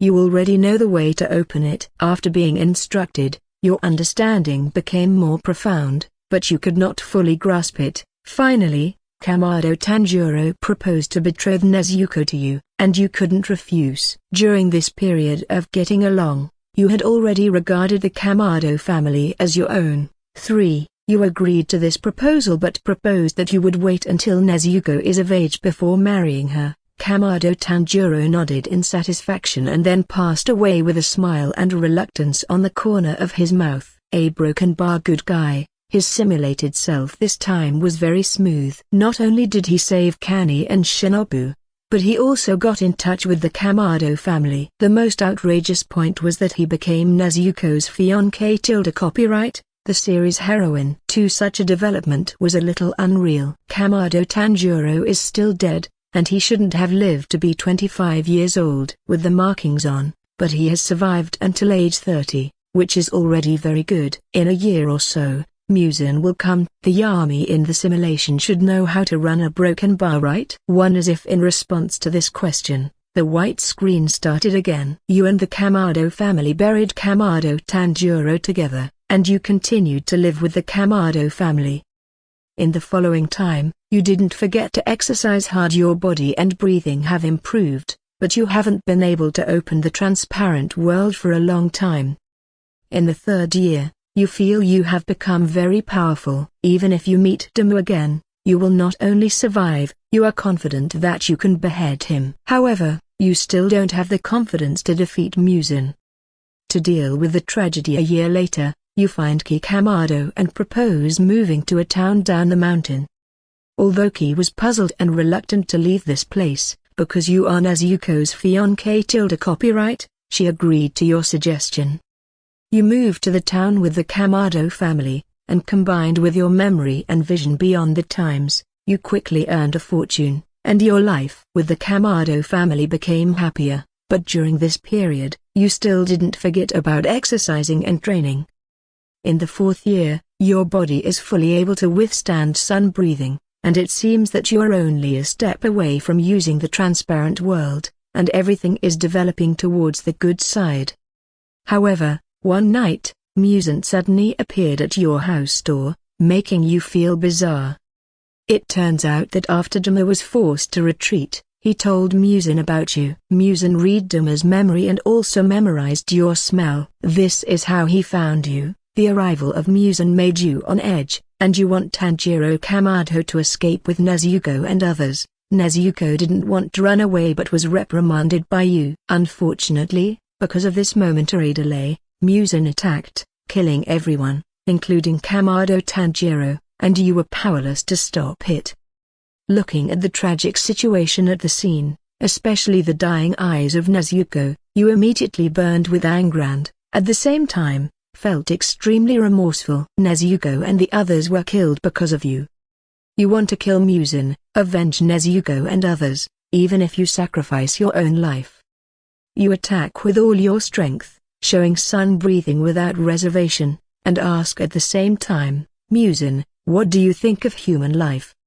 This sentence evokes the memory of Muzan engraved in his cells. He was so frightened that he almost split into 1,800 pieces and fled the scene, but then he discovered that you are not that powerful, too, forcibly suppressing the fear in his heart to prevent you from becoming more terrifying and threatening his life. Muzan attacked you with all his strength. The power gap made you completely powerless to resist. In the end, under the pressure of death, you successfully crossed the critical point and comprehended the transparent world. It's a pity that it was too late. You have no strength to swing your sword. You can only watch helplessly as Muzan's attack comes and blows your head off. You are dead. The simulation is over. The final result is being calculated. The final settlement is completed. You have survived for 4 years and 1 month, and the final evaluation is A. You can choose one of the following rewards. A. Because there is no orange talent, you can choose all 5 talents, an exclusive Nichiren sword, A. Inverted exclamation mark Breath of the Sun and supporting moves, an exclusive Nichiren sword, A. Sense transparent world, the combat experience of this simulation, an exclusive Nichiren sword. The rewards were very generous, but Yami was not happy at all. The simulation result made him feel a little empathetic, especially when he saw that Nezuko was unwilling to leave him and was killed by Muzan. He became even more annoyed. There was only one thought in Yami's mind, to pull Muzan out to bask in the sun. 1. Chapter 14. Chapter 14. I'm coming in. When I get an S-level evaluation and can enter the world of Demon Slayer, I will definitely let Muzan taste wisteria flowers and the sun. Yami was still brooding over Nezuko's death and hated his weakness. Traveling through the simulation was not just as simple as a cheat he could use. It also made him realize the importance of strength. If you are not strong enough, then you can only be slaughtered. However, I always feel that the system is watching me. Whenever there is a chance of me getting better, there will be a turning point to pour cold water on it. But no matter what, I didn't expect the evaluation to reach A. If I participate in and change more plots, the final evaluation will be improved. As for not killing a single demon, I think I probably got such a high evaluation because I confronted Muzan. Recovering from the unhappiness, Yami started to review his action in simulation. Although he was almost always exercising in the 4 years of the second simulation, it was not that he did not gain anything. At least in the battle with Muzan, he successfully cut off an arm of the other party. Even if he died, it could be regarded as one of his few achievements. Now that the method to improve the evaluation has been determined, the next goal is clear. But for now, let's pick my rewards first. Looking at the options on the white screen, Yami seemed a little tangled up. This kind of choice was really too hard. He wanted them all. The most useless thing was reward 1. The 5 talents were of little use except for talent and intelligence. As for the others, the Big Eater could enhance digestion and absorb energy in a disguised form, thereby speeding up the strengthening of the body. Still, The effect of the white talent was not particularly noticeable. As for the nerdy talent, a broken bar, it did not appear in the simulation at all, so just rule it out. Then there was only sun breathing and the transparent world. This choice is undoubtedly the most tangled. In fact, Yami himself did not expect that he would be able to comprehend the transparent world in the end. The transparent world covers one's fighting spirit and predicts the opponent's actions. Yami wanted this kind of ability, but sun breathing was also powerful. No matter which one he chose, it would greatly help his future simulations. In the future, I will still be able to learn from Kamado Tanjiro about the sun breathing, but it is very difficult to comprehend the transparent world. I was lucky to succeed this time, but it does not mean that I will succeed in the future. After all, breakthroughs in battles are accompanied by life and death. If you are lucky, you can break through. Bad luck means death. It seems that there is nothing to hesitate. After analyzing concisely, Yami's eyes became clear. The combat experience of the transparent world and simulating the process could strengthen oneself in every aspect, so obtaining sun breathing was not so urgent. After all, he had already learned flame breathing, which was enough for sword skills for the time being. System, choose option number 3. As his voice fell, Yami instantly felt a change in his body. He had a lot of combat experience in his mind, and if he faced a battle, it became extremely clear when and how he would react. In addition, he could even see his own bones and the conditions inside his blood vessels and make them act according to his thoughts. Whether it was to speed up or cut off the blood flow, he could do it easily. Transparent world made Yami's breathing more precise. What a miraculous power worthy of the so-called supreme domain. It's really amazing. After a simple experience, Yami closed the transparent world, and the ability to see through disappeared instantly, undoubtedly making him sigh out of relief. But by the way, where is my Nichiren sword? Yami was very puzzled, after gaining all the transparent world and combat experience, but he didn't see the Nichiren sword. It didn't seem like the system would deduct his rewards, so he started looking for it. Sure enough, a picture of a backpack appeared when his sight fell on the white screen again. With Yami's thought, the backpack bounced open, and many grids were inside. A Nichiren sword with a scabbard was lying quietly inside. One snap. The Nichiren sword appeared in the palm of his hand, and the familiar touch made Yami's eyes brighten up. Yami slowly pulled out the sword. The white blade that had not yet changed color shone with dazzling light, which immediately satisfied him. Even if he didn't know much about swords, he could still judge the quality of the Nichiren sword in front of him. What a nice sword, Yami murmured softly. The Nichiren sword in his hand suddenly changed. The white blade instantly changed color, turning red at a speed visible to the naked eye, just like the color of the sun. Seeing this scene, Yami was unsurprised. It is really red. Flame breathing can be the only reason for this. It's expected. Slowly putting the Nichiren sword back into the scabbard, Yami put it back into the system backpack. The 2 consecutive changes made him eager to try today's last simulation, so he really wants to use it now. However, just as Yami was about to perform the 3rd simulation, the door was suddenly pushed open from the outside. Yami, I'm coming in. Are you all packed? Chapter 15. Chapter 15, Captain of the Familiar. Boom. With the crisp sound of the door, a scene like an anime happened. The door made of wood flipped over in an instant, even directly reaching 180 degrees. In Yami's sight, he even saw that the connection had been completely broken. The sudden loud noise made the corners of his mouth twitch slightly. Taking a closer look, it turned out that the captain of the Familiar, Tsubaki, had come, but this way of greeting was really not flattering. Captain, my door was broken by you. How can you do that? It doesn't matter. It's just a door. You can come back and fix it later. Faced with Yami's almost helpless questioning, Tsubaki didn't have the slightest sense of shame and walked away carelessly. Entering the room. Now is not the time to deal with these things. Hurry up and follow me. As she said that, Tsubaki's right hand went to grab Yami, who looked very anxious. Almost subconsciously, Yami took a step back reflexively, dodging Tsubaki's hand immediately, which undoubtedly attracted the latter's attention. "I haven't seen you for a while. Why do I feel that you seem to be a different person?" Once Tsubaki looked up and down at Yami, who was close at hand, and was surprised to find that she could only detect Yami's aura faintly. If she didn't feel it carefully, she would not be able to detect him at all. "You should know that she is a real LV5, and she is already in the strongest group of adventurers in Oreo."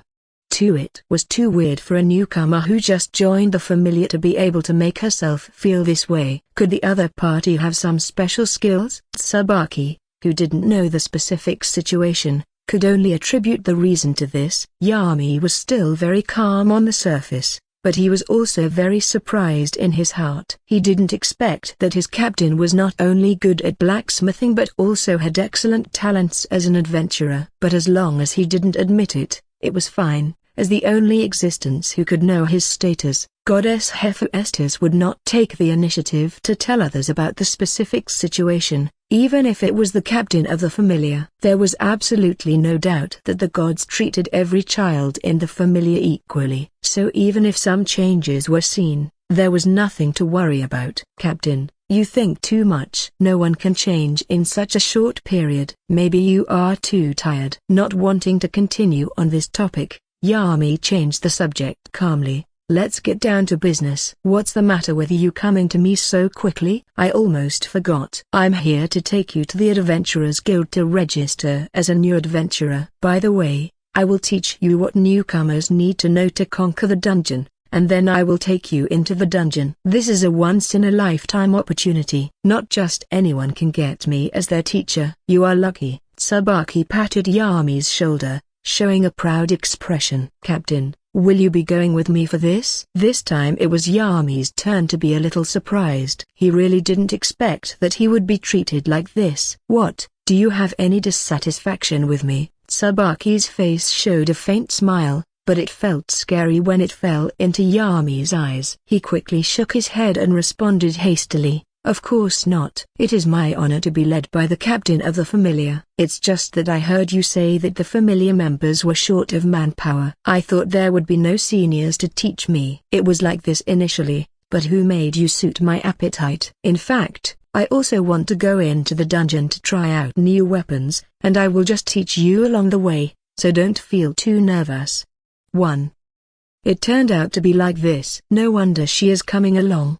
Yami scratched his head lightly, thinking about it carefully. After experiencing the most dangerous and dark adventure period of Oreo in the past 2 years, it was normal for the various familiars to be short of manpower. However, it was good to have experienced adventurers who could guide the newcomers. They could avoid a lot of trouble naturally. There was no reason to refuse. "Don't think about it. It's still early. Let's set off now and try to get back before dark. First, I will take you to register as an adventurer. After entering the dungeon, I will tell you, a rookie, what you need to know when you are in the dungeon." "Okay, but don't I need to bring anything?" Naturally, Yami did not refuse, half closed the room door that was about to break down, and followed Tsubaki outside the blacksmith's shop. "Don't be so stressed. I've selected the basic armor for you. As for the weapon, I selected the long sword for you. If you dislike using a sword, you can change it when you leave." "I can use a sword. Thank you, Captain." Yami expressed his gratitude from the bottom of his heart. He was a little flattered by Tsubaki's enthusiastic behavior, but not many newcomers could experience the personal teaching of the captain of their familiar. Although he didn't note Tsubaki's thoughts, he was still very grateful. At the same time, in his heart, the sense of identification with the Hephaestus familiar became more and more profound. "Don't be too polite. Since you have joined the Hephaestus familiar, we will be familiar members in the future. For yourself and Hephaestus-sama, please work hard." "She is very optimistic about you." Once Tsubaki didn't turn around, but the slight curve of her mouth showed that she was in a good mood. It seemed like it's a good idea to join the Hephaestus familiar. It might be better to say that being able to join this kind of familiar was also a kind of luck. Chapter 16, Chapter 0016, Registering as an adventurer and entering the dungeon in Hephaestus's blacksmith's shop. Liz was guarding the shop. After seeing Yami and Tsubaki come out, She quickly walked out from the counter. She carried a set of white armor in front of them, gently placing it on the table beside her. "Captain, this is the equipment you asked me to help Yami choose, and it's all here." "Ah, thank you for your hard work, Liz," Tsubaki responded with a smile, but the corner of Yami's mouth began to twitch slightly. "Return all my emotions, you bastard." She said she chose it herself, but it turned out that someone else chose it for him. He was innocent enough to believe Tsubaki's words so easily. "Boy, don't be dazed. Put on all the equipment quickly." "Understood, Captain." Yami rolled his eyes, stepped forward to pick up all the armor, thanked Liz, and began to put it on the spot. The armor was a light armor set that protected the upper body, and the arms and legs were exposed. Not to mention, it fit him well, and even the long sword was very handy. Although it was not as good as the niche iron sword rewarded by the system, it was at least much better than the initial equipment provided by the Adventurers Guild. Yami, who put on the equipment, also changed instantly. That capable appearance, coupled with his good-looking face, made both Liz and Tsubaki amazed. "One that looks great on you. You already look like an adventurer, so let's go." "First, let's go to the Adventurers Guild to register as an adventurer, and then go to the dungeon." Following Tsubaki, the two walked toward the location of the guild. Hephaestus's smithy was not far from the Tower of Babel, or it could be said that it was unimaginably close. It was worth mentioning that after leaving the familiar residence, Tsubaki has changed significantly from her blacksmith look. Not only were her clothes more conservative, but her personality had also become serious. All the way into the Adventurers Guild, all the adventurers showed awe and respect while looking at her. They recognized Tsubaki's identity and expressed their respect to the FULV.5's Inorio. "Huh? Mr. Yami, you are back again." Could it be that going to Hephaestus Familiar did not go well? Misha, who had been busy in the guild, found Yami's arrival and asked in a little surprise,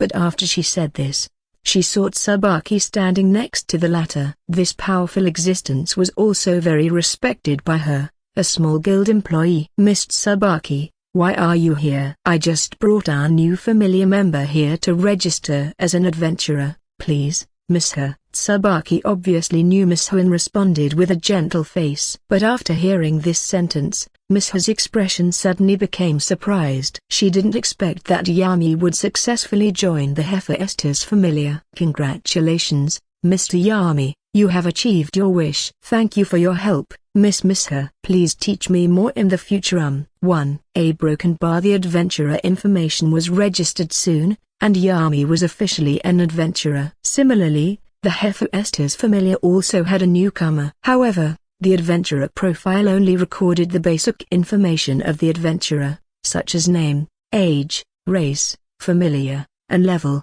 and did not record specific ability information. 2.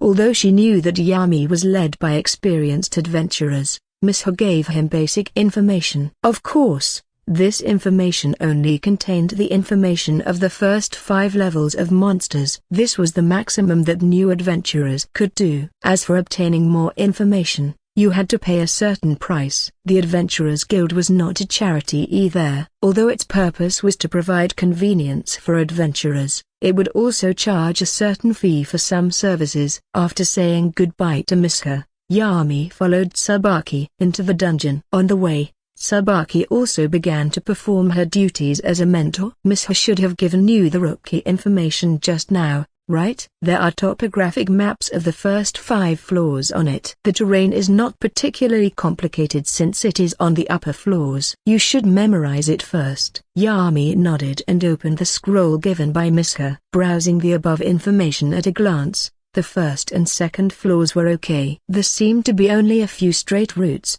but when you reached the next few floors, the routes started to twist and turn, and there were many dead ends. If you couldn't remember the terrain, getting back to the ground would take a lot of time. No wonder it was called a maze. People with a bad sense of direction may not be able to get out of it. In addition, The scroll also recorded in detail the types of monsters and combat that would appear on each floor. This information was not particularly precious after dealing with monsters for a long time. Judging the specific attack method by the monster's appearance to avoid and counterattack was also one of the basic skills that adventurers needed to learn. I have to say that becoming a qualified adventurer is far from being as simple as it seems on the surface. Yami focused on reading the scroll. Tsubaki did not bother him at this time. The two followed the bustling flow of people and soon entered the dungeon along the entrance of the Tower of Babel. Chapter 17, Chapter 0017, First Adventure in the Dungeon. The first floor of the dungeon, the walls and ceiling, dyed light blue, occupied the entire field of vision. The natural labyrinth that could not see the sky extended in all directions. The passages formed by forks, crossroads, and downhill roads seemed to have no end. In a relatively spacious space, Yami sideways avoided the wooden stick in the hands of the goblin, grabbed the back of the neck of the other goblin with one hand, and slammed it to the ground. The heavy force splashed the gravel and simultaneously pushed back the rest of the surrounding monsters. At this moment, a few goblins behind Yami, who were not threatened, jumped up and seemed to want to completely tear the human in front of them using their sharp teeth and claws. However, before entering the battle, Yami had already started using the transparent world. Any disturbance around him could not escape his eyes. Yami didn't even look back. He grabbed a goblin's foot with his right hand and swung it in a circle, smashing all the goblins in the air. Many goblins collided with the wall. Their heads were severely injured, and they fell to the ground and lost their breath. Clap clap. There was a burst of applause, and Tsubaki appeared with a surprised expression. Good job, boy, you really surprised me. It's your first time entering a dungeon, but you are skilled at fighting and reconnaissance. Although goblins are not powerful monsters, ordinary adults holding a kitchen knife could kill them. Still, it's rare to see it being defeated as easily as you did. Having said that, Tsubaki showed curiosity on her face. Have you had any special training before? Captain, you can call me Yami. As for the special combat training, I haven't done any. It's just that I often hunted wild animals in the past, so I more or less have experience. He calmly told a white lie while breaking open the goblin's body and finding the magic stone fragments the size of a peanut. After all, he couldn't tell anyone about the system. No wonder, but your combat talent is also the most outstanding among the rookies I have ever seen. Perhaps our Hephaestus familiar will have a powerful adventurer again too. Thinking of this, Tsubaki couldn't restrain the excitement in her heart. As the leader of the familiar, she was too busy. In addition to handling familiar affairs, she also needed to forge, and sometimes she needed to follow other familiar members into the dungeon to provide equipment repair services. She had long thought she could have a reliable and powerful guy to provide her with some help. It was a pity that none of the other familiar members were suitable candidates,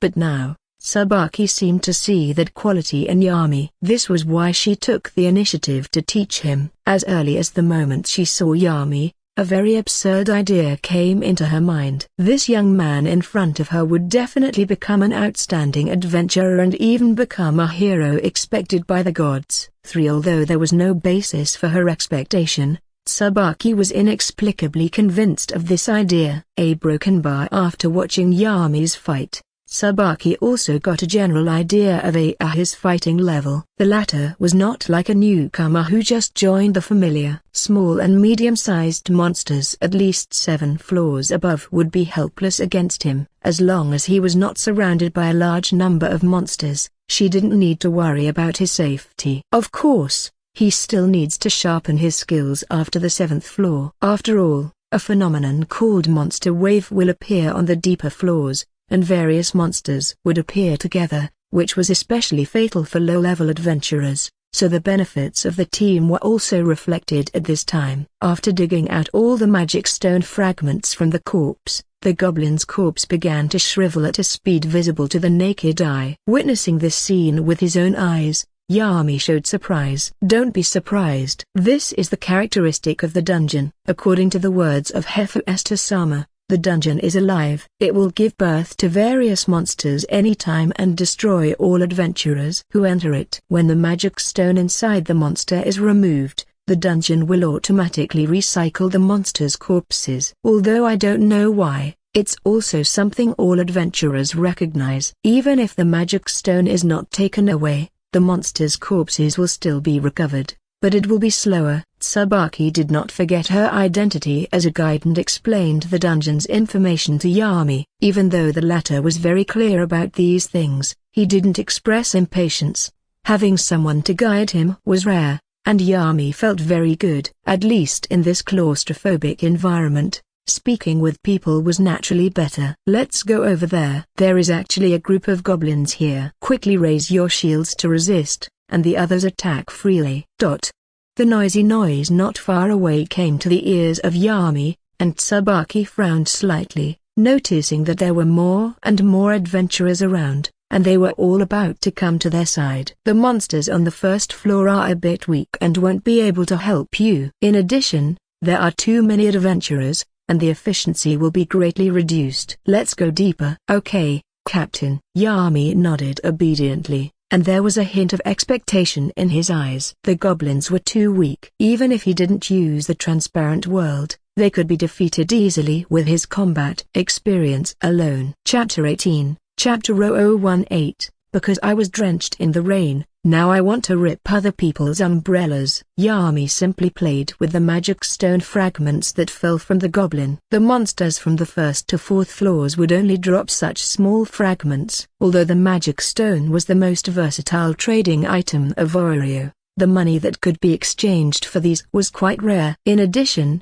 the role of the magic stone was far more than simply selling it to the Adventurers Guild. Whether it was forging equipment or making potions, magic stones were needed. This item's mysterious energy could increase the equipment's strength and the magical degree of potions. Therefore, the adventurer of Oreo had also become one of the most lucrative professions. This was why humans from all over the world wanted to come to Oreo. Let's go. According to your strength, monsters on the first to third floors won't have much training effect, but to ensure you will not slack off because of pride and complacency, let's go through floor by floor slowly. In the face of a life and death crisis, I will not take action.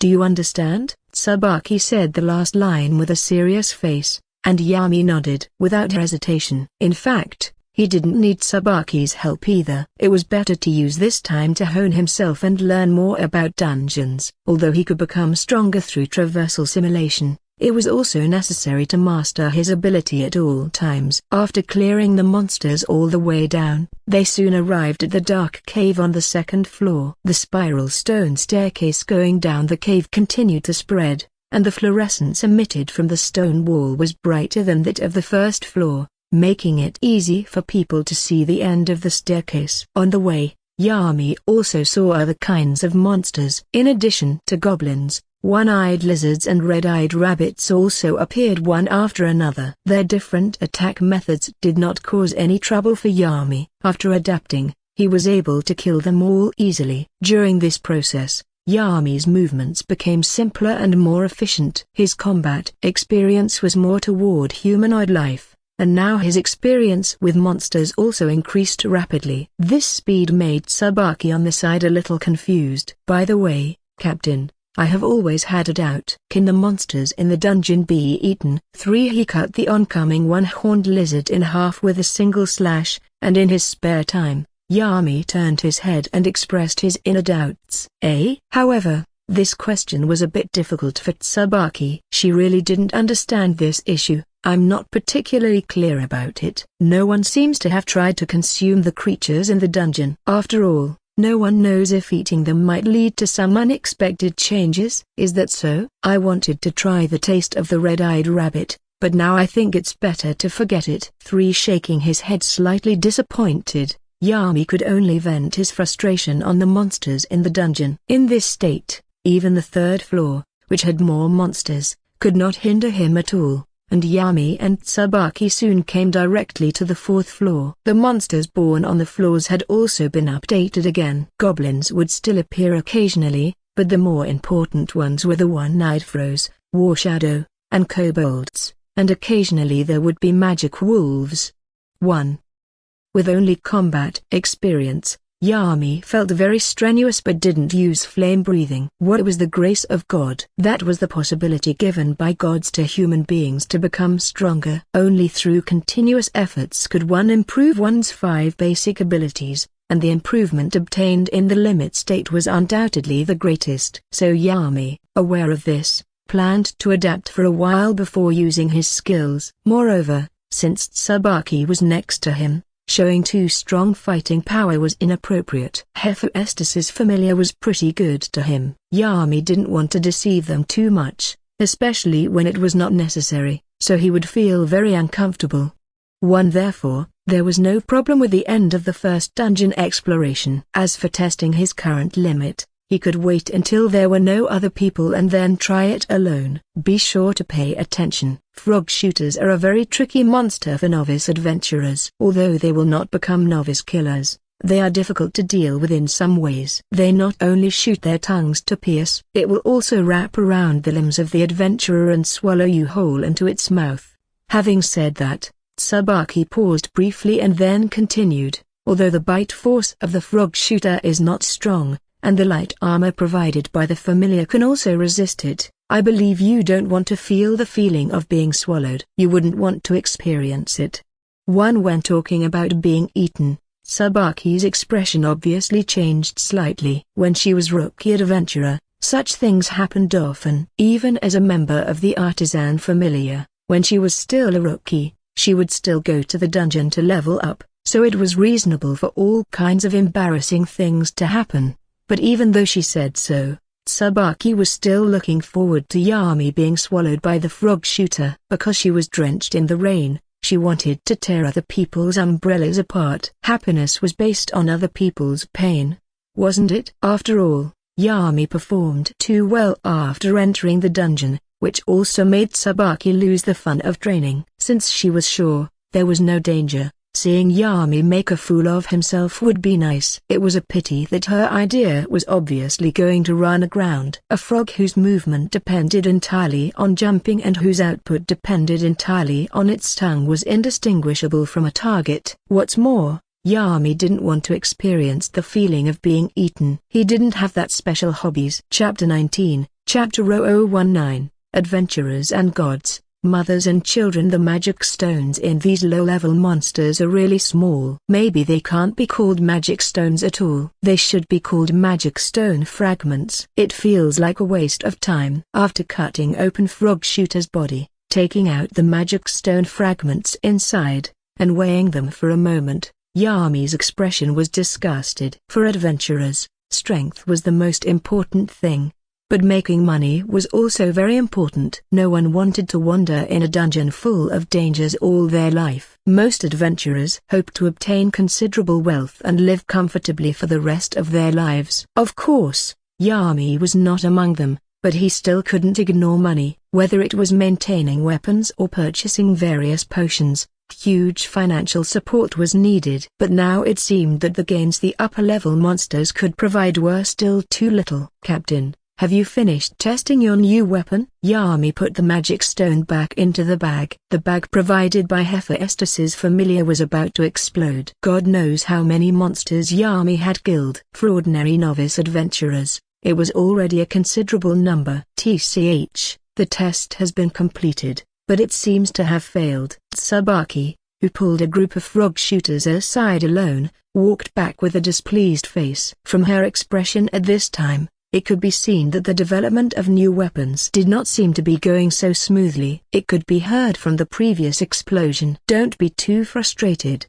Captain. Sum up experience and continue to improve. I believe you will succeed next time. Yami didn't dare to touch Tsubaki's bad mood at this time. He gently comforted his captain lest the other party do strange things. Fortunately, he seemed to be thinking too much. Tsubaki was not that fragile. I don't need you, a kid, to comfort me. Don't worry. It's just a failure in researching new weapons. It's not a big deal. Anyway, this is not the first time. I have already been mentally prepared. However, the shortcomings are almost understood. After I go back and improve it, There should be no problems. That's good. Let's get out of here first.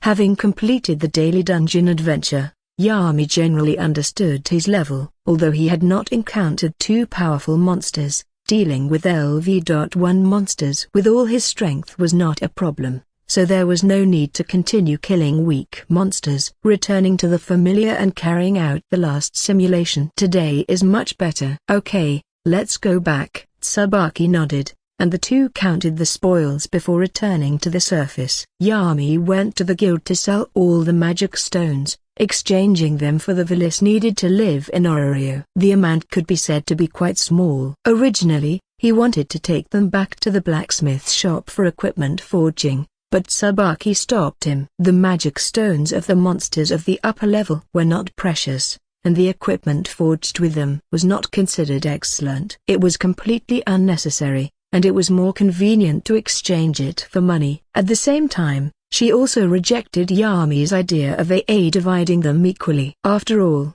as the leader of the Hephaestus familia, coupled with one of the few excellent blacksmiths in Oreo, Tsubaki's assets were far beyond everyone's imagination. Therefore, Yami no longer insisted. Back at the blacksmith shop, the receptionist lady named Liz seemed to have gone to rest. At this time, a cat girl with animal ears was guarding the shop. Her furry ears trembled from time to time, and the girl's cheeks were flushed. She looked very cute. However, Yami was interrupted by Tsubaki before he could observe carefully. You, boy, don't think about strange things in your head all day. Your task is to train your ability well and try to level up as soon as possible. Only then will you be worthy of my training for you, and you will not let down Hephaestus-sama's treatment of you. Entering the dungeon for the first time, it's time for you to try the taste of becoming stronger. Why don't you ask Hephaestus-sama to update your status now? Remember to come to me tomorrow morning. I have something to teach you. Don't be late. Gently patting Yami's back, Tsubaki turned and left. But Yami had to say that Tsubaki was very helpful. At least she told him a lot of information that adventurers needed to know and the special features of many monsters. As a rookie adventurer, he really benefited a lot. Should I update my status? It's a little difficult to choose. The increase is a little too fast, and it will definitely attract the attention of Hephaestus-sama. It's not easy to explain, but it's not that bad. At least it can increase my standing in the familiar one anyway. It will be exposed sooner or later. Goddess Hephaestus is friendly, and there is nothing to hide. After all, I will be her family in the future, and the mother will not harbor ill intentions towards her children. Most gods regarded their dependents as their children, and they would only feel happy when they made progress and would not have other bad thoughts. This was probably the tolerance unique to the gods. After thinking about this point clearly, Yami didn't hesitate any longer, went straight into the inner room, and walked towards the room of Hephaestus. When he came to the door, he raised his hand and was about to knock but was interrupted by the roar coming from inside. Hestia, how long are you going to be lazy? Chapter 20, Chapter 0020, Did you fall in love with her? Hestia, how long are you going to be lazy? A deafening roar came from the room, and Yami's hand froze mid-air. Hestia? If he heard correctly, it seemed to be the voice of Hephaestus just now. So the Hestia in the other party's mouth should be the goddess Lolita in his memories, right? One is the other party still living in the familia of Hephaestus and hadn't been kicked out by goddess Hephaestus? Oreo's current timing was really elusive. However, Yami was not as excited as he imagined that his favorite female god lived in the familia of Hephaestus. Although he really liked Hestia, he couldn't do much at the moment. Maybe he would be qualified to pursue the goddess Hestia when he became stronger. If he didn't have enough characteristics, he probably wouldn't be able to win the goddess's favor, let alone a pure virgin like Hestia. As for now, it was better not to have too many other thoughts. /knock/knock/ After taking a deep breath, Yami gently knocked on the door. The roar inside also stopped abruptly, and after about a moment of silence, the voice of Hephaestus sounded again. The door is unlocked. Come in. Hearing this, Yami reached out and turned the handle, opened the door, and walked in. Same as the last time he came here, Goddess Hephaestus sat behind the desk with a dark face, and it was obvious that she was not in a good mood. As for the couch beside her, a petite figure in a long white dress was sitting there. The holy aura similar to Hephaestus, a childlike face, and the long twin tails behind the head, all the elements that could attract the attention of men, were gathered together. It had to be said that female gods were always so beautiful that it was even hard for humans to resist. Hephaestus-sama, I'm here to update my status. I don't know if it's convenient. Trying to look away from Hestia, Yami looked at Hephaestus with a respectful face and explained his purpose of coming. Of course, there is no problem. In addition, let me introduce you first. My friend, Hestia, is currently living with our familiar. Hestia, this is a newcomer who just joined the familiar today. Huh? Hephaestus, have you found a new child again? It's so enviable. The goddess Lolita on the side was extremely excited when she heard this, and she looked at Yami with envy and longing. She had not established a familiar at all as of now. After all, probably no one wanted to join a newly formed familiar. I've said it already, you should go out more every day,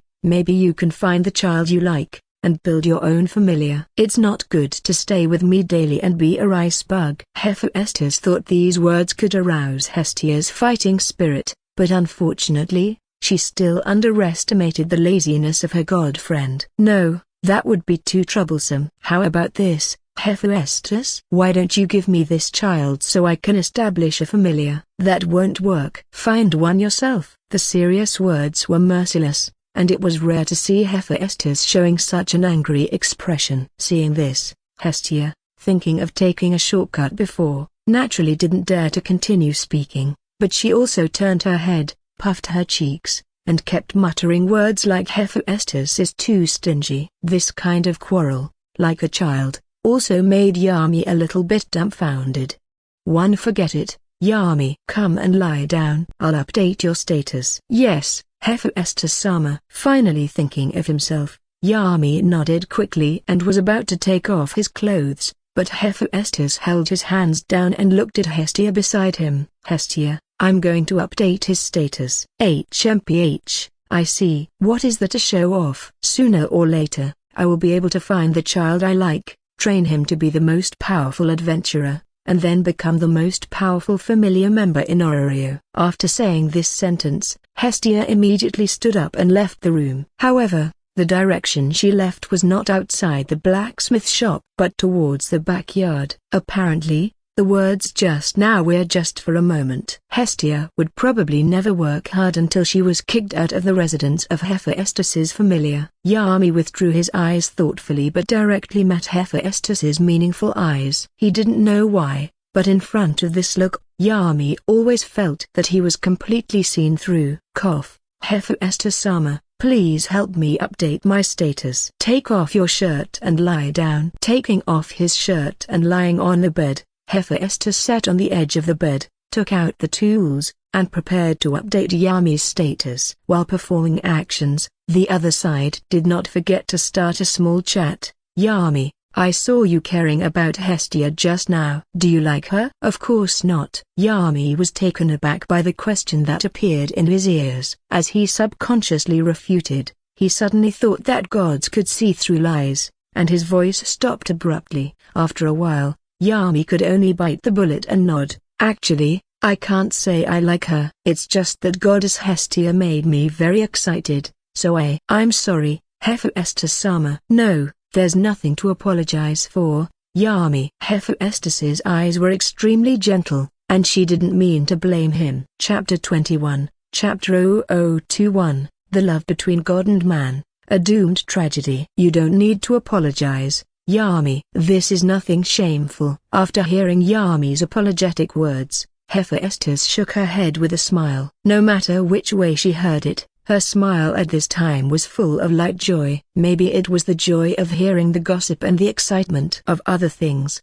The vast majority of gods are magnanimous and loving. Hestia and I are also in this rank. The gods are also beautiful. It is not shameful for a familiar to have children in the lower world who worship and love gods. On the contrary, this is the highest respect for the gods. Actually, in Orario, Some human beings were favored by the gods, regardless of gender, so if you like Hestia, I will not object. There is no shame in pursuing the person you cherish in your heart. However, Hestia is different from other female gods. She has never experienced these things. She is one of the few virgin goddesses in heaven. Although she looks very stupid, she is very possessive. Once she likes a person, she will definitely stick to them. But the gap between humans and gods is too great. Humans will experience life, old age, sickness, and death, so I am not particularly optimistic about the love between humans and gods. It is undoubtedly painful.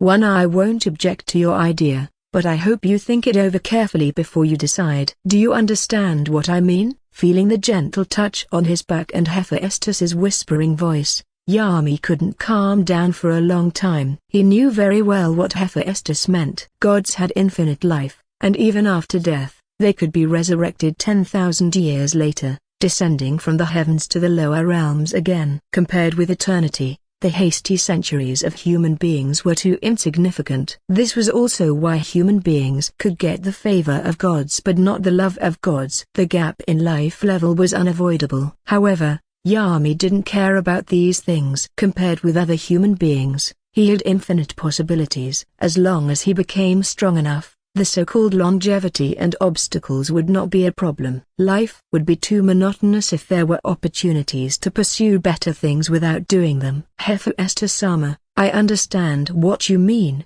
and I will take the time to think about it. Well, that's good. Get up. Your status AA has been updated. Hephaestus patted Yami's back lightly and then said surprisedly, but it's really strange, Yami. You suddenly have acquired 2 skills, which really surprises me. Could it be given by that strange skill? And your growth ...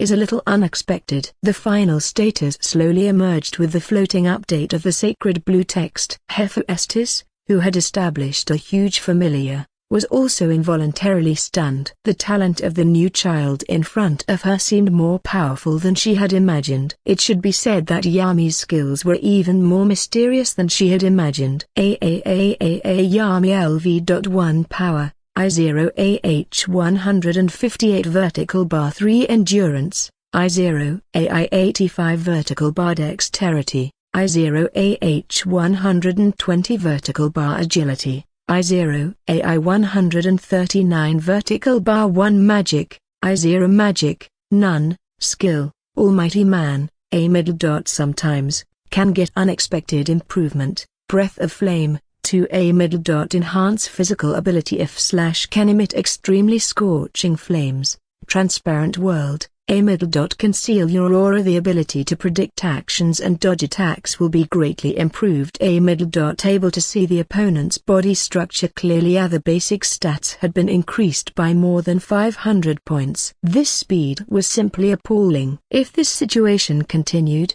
Hephaestus even doubted that Yami could break the record for the fastest upgrade to LV2. Amazingly, this kind of genius took the initiative to find her first. Even more frightening was that just entering the dungeon for the first time, 2 more skills had been quietly added, and it was not easy to read the introduction. Any one of them was an enviable ability. At this moment, even Hephaestus, who was a god, couldn't help being speechless. Her luck was really good. Feeling the changes in himself and the update in his abilities, Yami couldn't help but nod in satisfaction. Sure enough, joining the familiar was a very wise decision. It was just that the durability improvement was a little less, and it seemed he would have to fight more in the future. Well, although I don't know why you have improved so fast, it is a good thing anyway. I have hidden your status, but you can still use potions to see it. Orario has many people who know the sacred text, so don't let others see your back,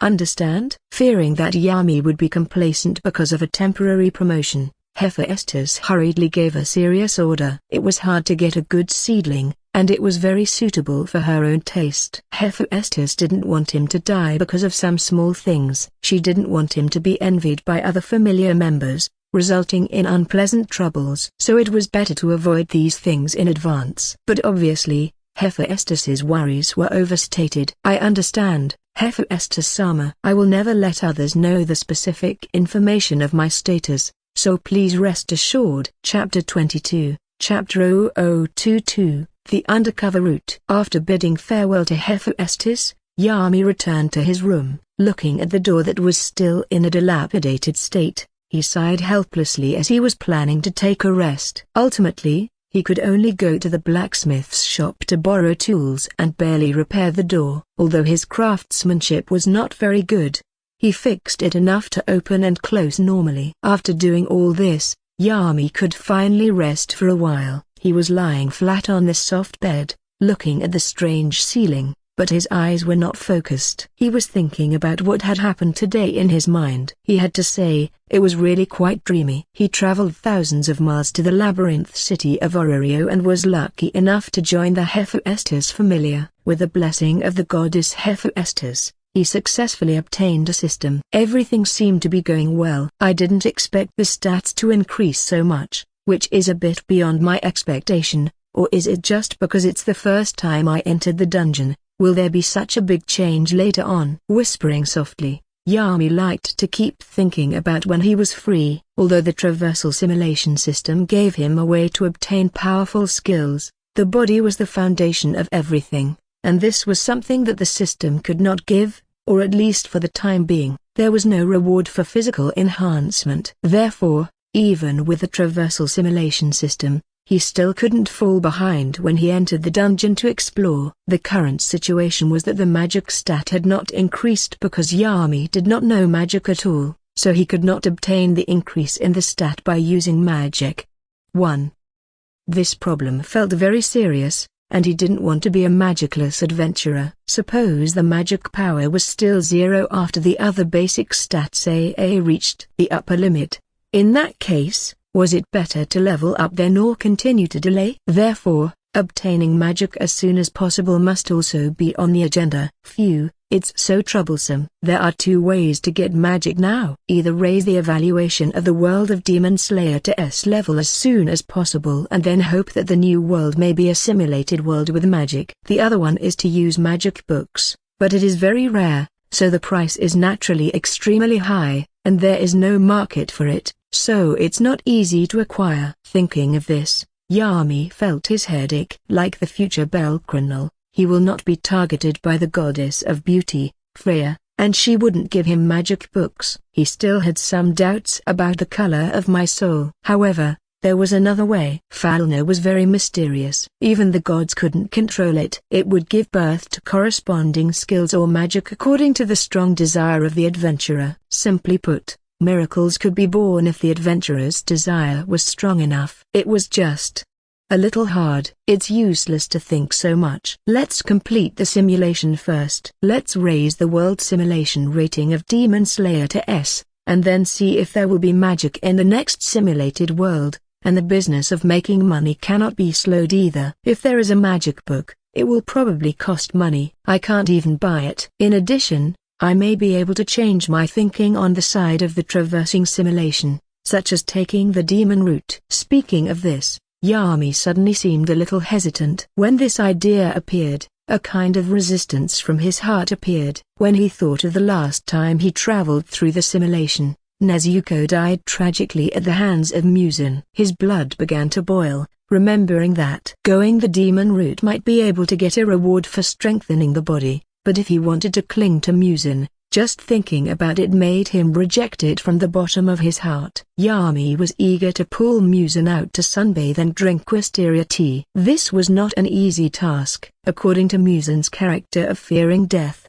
he feared that any slight disturbance would make Muzan hide for hundreds of years. Leaving aside killing him when the time comes, it would be very difficult to even find him. Therefore, intelligence was a very critical thing.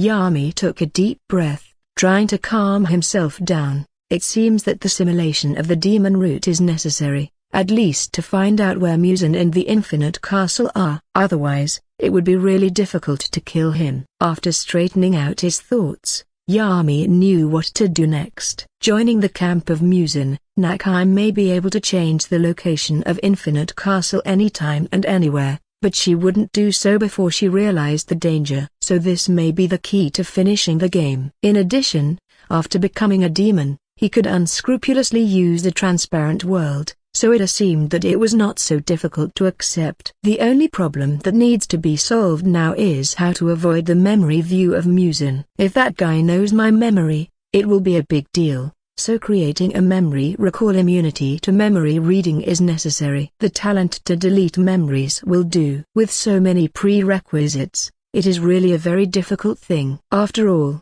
Yami didn't think that he was so lucky that everything he wanted would come true.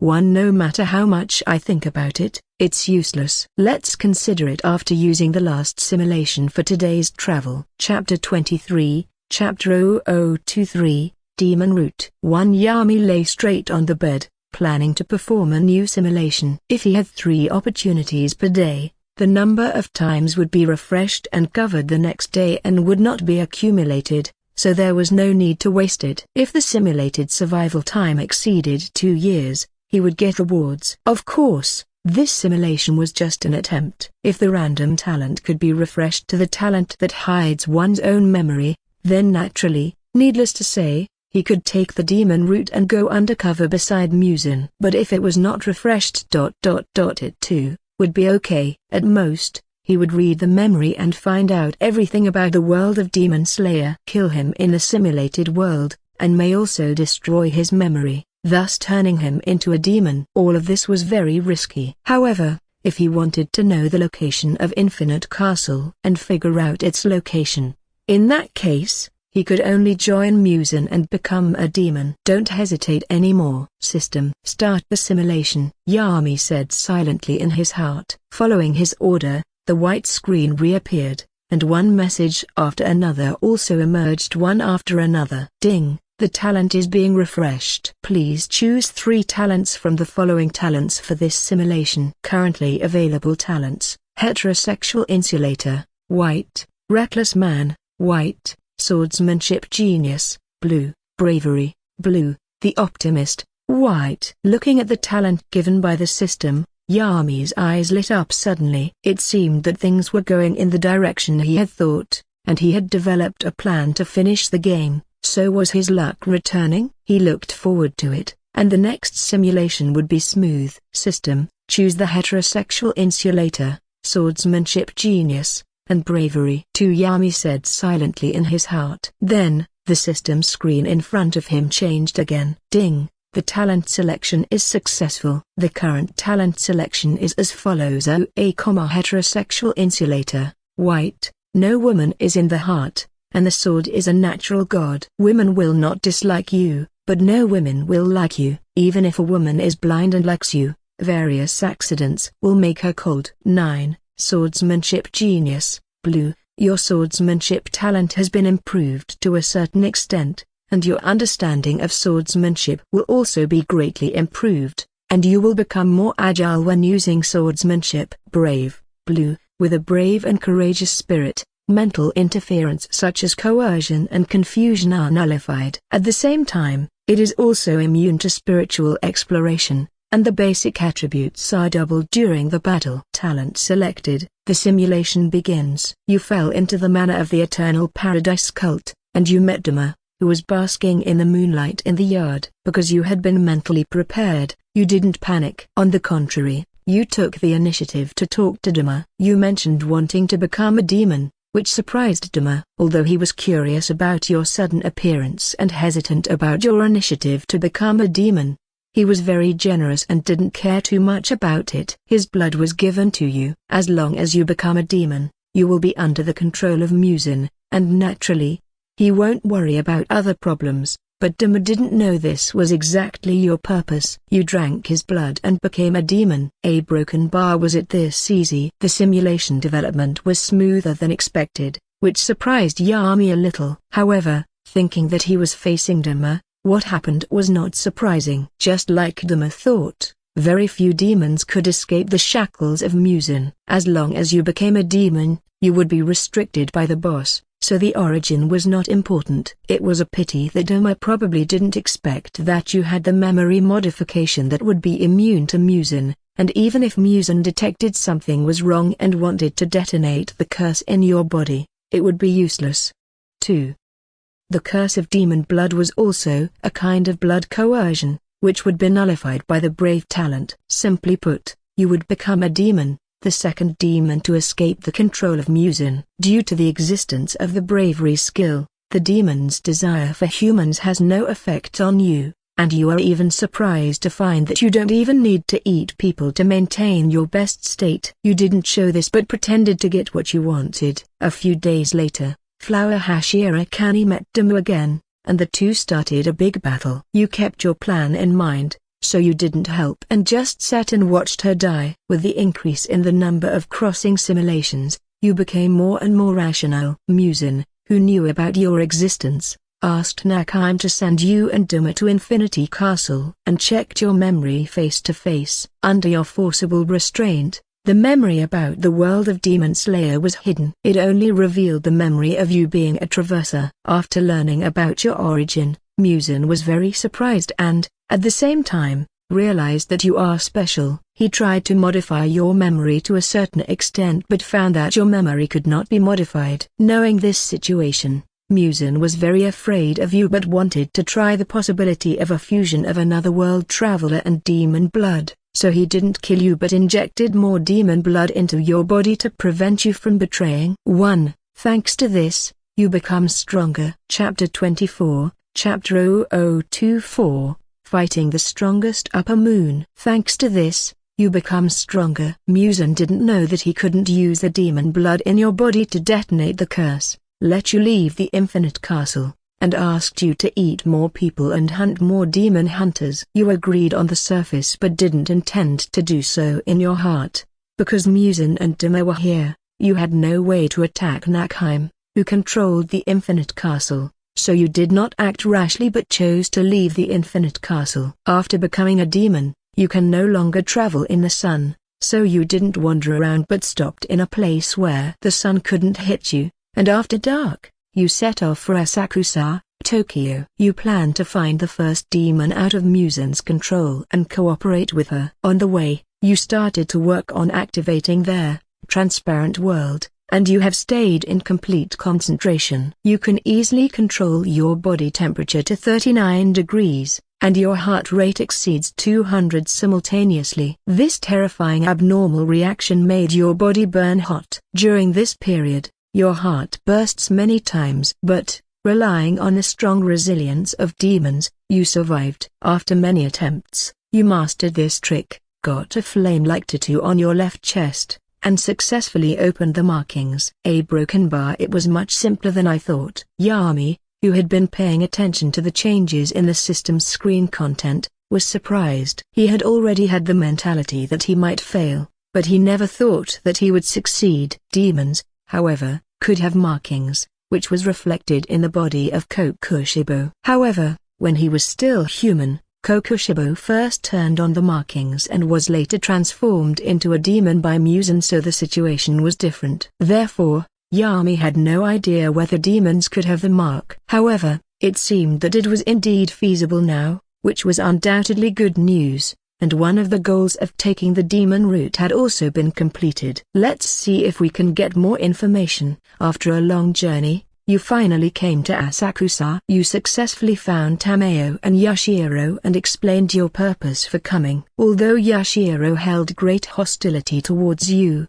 Tameo believed your words. Tameo promised to help you make poison, but you need the blood of Muzan, preferably the blood in the body of 12 moons, but she will not do her best to help you deal with Muzan because Tameo knows the latter well. He is so powerful that she doesn't think you are his opponent. You didn't explain but started to act on your own. In the following time, you started to look for demons, defeated and devoured them, and your strength increased at a terrifying speed, and you even devoured a few demons of the 12 moons. Your behavior was finally discovered by Muzan, and he was very annoyed at your unscrupulous behavior of devouring demons. Although those are just a group of weak demons, your behavior undoubtedly weakened the power of demons. Muzan thinks you are a scourge and wants to kill you. But when he was about to detonate the curse in your body, Muzan failed and was furious. Knowing that your behavior has been discovered, you no longer hid and started hunting demons wantonly,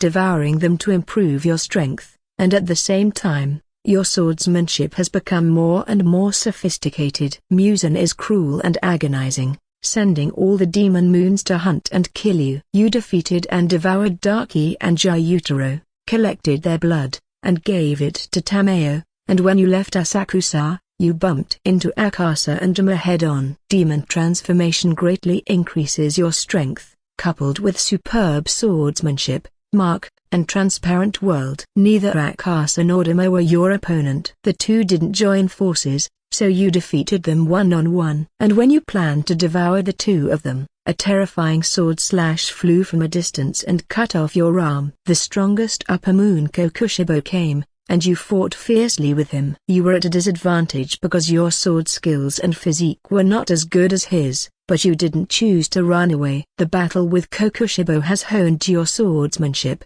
and your strength has also improved rapidly during this battle, but the gap between you and Kokushibo still cannot be completely bridged. The recovered Dama and Akasa joined the battle. You were powerless under the siege of the three, and the overwhelmed attacks also left you covered in bruises. You want to retreat, but the tight restraint of the three made you have no time to escape, and the scars on your body are getting more and more. Knowing that you can't escape, you decide not to dodge anymore, and you attack Dama ruthlessly and exchange injuries for injuries. In the end, you successfully cut off Dama's neck, but your heart was also blown by Akasa simultaneously. The powerful recovery ability allows you to still have the ability to fight, but you were dragged to dawn in the end. Kokushibo and Akasa wanted to retreat but were held back by your fighting spirit, and in the end, the sun was completely high, and the stronger Kokushibo escaped by luck, and you and Akasa were fully exposed to sunlight. The hot sun burned your body and ignited your soul,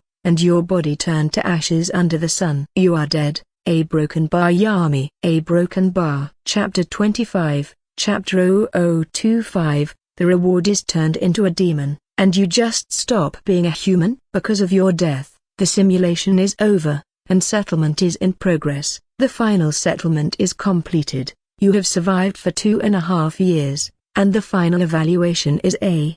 You can choose one of the following rewards. Add the blue talent from this simulation, A inverted exclamation mark. Use the mark without side effects, A sense race change, become a demon. What the hell? Yami looked at the reward before him, and his eyelids began twitching wildly. He wanted all of them, but being a demon had little effect. He thought he could get physical fitness after being a demon, but the rewards were the same. To be honest, Yami was still very resistant to becoming a demon. Although after becoming a demon, he could probably become stronger by devouring monsters in the dungeon, he didn't know if it would cause other bad changes, so it was best not to. Another point was the attitude of Hephaestus toward him. At the same time, Yami had no intention of giving up his humanity. The physical strength could be improved by itself, so there was no need to exhaust the resources. To that left only the mark and blue talent. It's tough to choose. Yami scratched his head in confusion. Although the markings have been greatly improved, the effect of the blue talent is also extraordinary, especially the brave talent. Although not too powerful, this kind of mental immunity ability is extremely rare. Although I don't know why it is only blue, if I miss it, I may not be able to get it randomly in the future, but the mark can still be obtained through simulation, so there is nothing to hesitate about. After a brief moment of entanglement, Yami sighed and made the final choice. System, I choose to obtain the blue talent bravery. 3. Yami said silently in his heart. The brave skill was powerful, at least stronger than its superficial description. If he didn't select it this time, it may not be spawned next time, so there was nothing to worry about. The mark could be drawn out as long as the Demon Slayer world still existed. 1. Therefore, according to the priority, the talent was higher. Ding. The reward selection is successful. According to the world's rules, the blue talent A middle. Bravery is automatically made into a skill, and the skill level is given the ranking C according to the talent strength. Congratulations to the host for getting bravery, C. The effect remains the same. After that, please increase the skill level by yourself. In the blink of an eye, Yami had another skill, but he didn't feel too obvious a change. Brave was more passive. It would only be activated when he was mentally disturbed. At the same time, he would only be blessed when he was in a combat state. Therefore, it was reasonable not to feel too many changes. But as the skill level increased, the brave skill would become more and more powerful. After all, in another world that Yami knew, there was a powerful demigod who also possessed the skill of bravery. That kind of strength could not be described in words. 6. Yami believed that sooner or later, he would be able to reach that level. Well, let's talk about it after becoming a strong man. Let's fill our stomachs first. After rubbing his shriveled stomach, Yami felt an obvious hunger. It is getting late, so let's go to bed after eating. After all, there were still many things to be done tomorrow. There was a special kitchen in the Hephaestus Familiar. If there was no important matter, the Familiar members usually did not eat at the same time. Everyone was very busy. Yami got up and opened the door, and was about to walk toward the kitchen. However, just as he walked out of the room, he saw Hephaestus and Tsubaki walking towards him, followed by Hestia. Hephaestus-sama, Hestia-sama, Captain, why are you here? We're going to have dinner. As for Hestia, she just wanted to have dinner with us. I'm really ashamed to have such a godly friend. Hephaestus showed a helpless expression on her face. Looking at Hestia's face, she didn't know what to say. She was powerless to complain. I see. Yami nodded knowingly with a slight smile. Naturally, he also knew that Hestia lived in Hephaestus's Familiar for a long time and was probably kicked out after wearing out the patience of Hephaestus. He just didn't know how long until that day arrived. Then Hephaestus-sama, do you want to come with me? I'm also going to the kitchen to make something to eat. Yami gave an invitation to Hephaestus. However, the latter shook her head without hesitation. Don't be confused, Yami. We were actually here to find you. Seeing the puzzled expression on Yami's face, Hephaestus smiled. Today is your first day joining the Familiar. Let's go out and celebrate. It can be regarded as welcoming for you, huh? Is it really necessary? Yami was quite surprised. Hephaestus did not continue to speak, but Tsubaki added, of course, it is necessary, but there are only a few of us, and most of the other members of the Familiar were dragged into the dungeon by the rest of the Familiar, so we came to invite you. It doesn't matter. Thank you, Hephaestus-sama. Yay, let's celebrate and have a big meal. Hestia's sudden yell made the three present show helpless expressions simultaneously. Chapter 26, Chapter 0026, The Rich Hostess. Hostess of Fertility was one of the most famous restaurants in Orrio. The waiters in this restaurant were all beautiful girls, many of whom were former adventurers. In addition, the dishes tasted pretty good, so they were sought after by many adventurers. Also, even many powerful Familiar members would choose to have dinner here. Of course, famous and delicious restaurants were not without disadvantages. The dishes here were expensive, and a store manager liked to sell by force, so many adventurers simply could not afford to spend money here. The sky gradually dimmed, and many adventurers returned to the ground one after another. Those who have gained a lot would enjoy themselves at various restaurants. At the same time, the disheartened adventurers could only return to their respective familiars and eat hard and bad-tasting black bread. This was probably what Orrio called polarization. Of course, all of this had nothing to do with Yami and others, and he didn't have the mind to experience the world's suffering. Leaving aside the wealthy Hephaestus Familiar, Yami earned tens of thousands of vali from entering the dungeon for the first time today, which was more than enough for a meal at the Hostess of Fertility. Yami, I'm treating you today, so you can order whatever you want. Oh? Can I really order anything? Tsubaki's words had not yet received a response from Yami, but Hestia, who had the cheek to follow her for a meal, took the initiative to ask. Her mouth was drooling, and her eyes had become the shape of food. This kind of unique appearance was really ridiculous. Boom! The helpless Hephaestus lightly punched Hestia on the head. Please calm down a bit. Today's protagonist is not you, so please don't make any more demands. It hurts. Hephaestus is too much. Anyway, I'm also a guest. Hestia, holding her swollen head, had tears in her eyes, and she couldn't help complaining to Hephaestus. It was a pity that Hestia, who had been hit countless times, had become completely immune to Hephaestus. This also made Hestia only turn her head aside to sulk. The conversation between the gods was really childish. However, this was also probably the cuteness of female gods. "Thank you for your hospitality, Hephaestus-sama. I won't be polite then." The four chatted and laughed along the way and soon opened the door to enter Hostess of Fertility. This was the first time Yami had come to this place. As one of the well-known stores of Oreo, it was natural to come here to check in. "Yo, Mia, good evening." Hestia, who was still sulking before, walked into the store first, recovered instantly after smelling the aroma of the food, and directly raised her hand to greet the female store manager standing behind the counter with a warm and natural attitude. She didn't come to the Hostess of Fertility for dinner often. After all, the level of consumption here was very high, and Hestia, who had no financial resources at all, couldn't come here to eat, so she could only come here to taste once in a while when Hephaestus treated guests. "Oh, it's Hestia-sama and Hephaestus-sama. Good evening, welcome." "How many are there?" "HMPH, of course, it's 4 people." The unpretentious Hestia put her left hand on her waist and raised 4 fingers on her right hand. Hephaestus and Tsubaki were already used to this, and neither of them was the kind of person who cared too much, so they didn't say anything. "4, right?" "Ryo,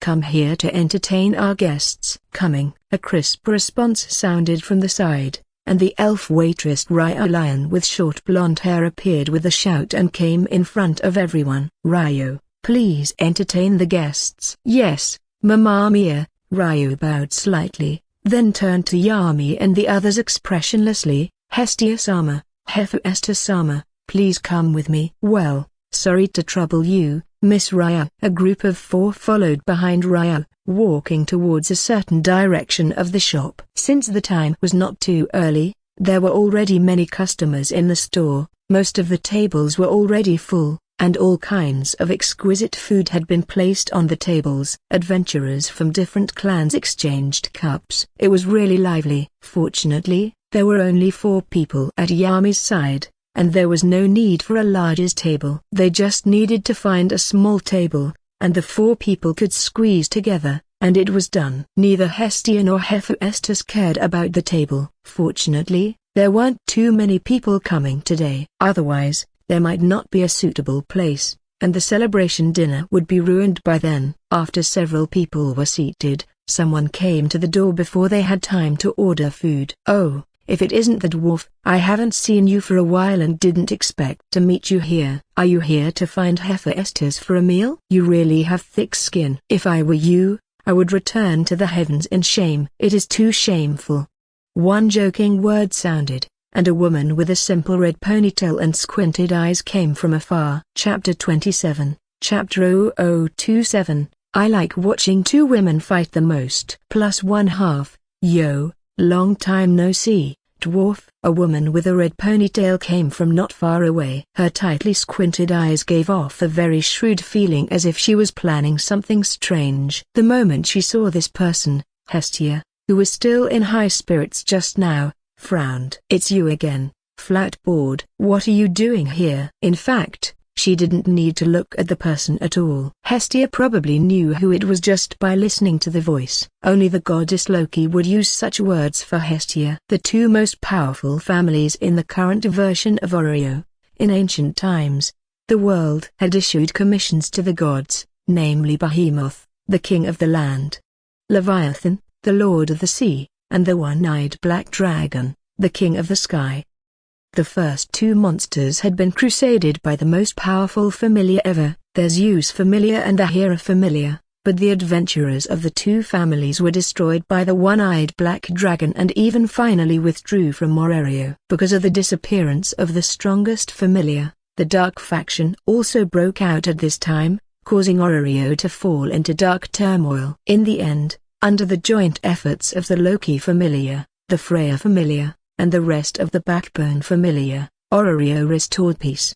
But at the same time, these familiar members were also seriously injured. Currently, the most powerful familiar of Oreo was the familiar of the god of beauty, Freya, and the other was the god of lies and tricks, Loki. The Freya familiar had the highest level of adventurers, the King Otter, who had reached LV7. Because of his existence, the Freya familiar had also become the strongest familiar. As for the Loki familiar, although there were no adventurers comparable to Otter, there were a lot of low-level adventurers. In addition, there were excellent mages, and their strength on paper was enough to compete with the Freya familiar. They also secured the strongest position. Although the Loki familiar was very powerful, the main god of the familiar, the goddess Loki, has a flat chest. In other words, there was nothing wrong with calling her a flat board.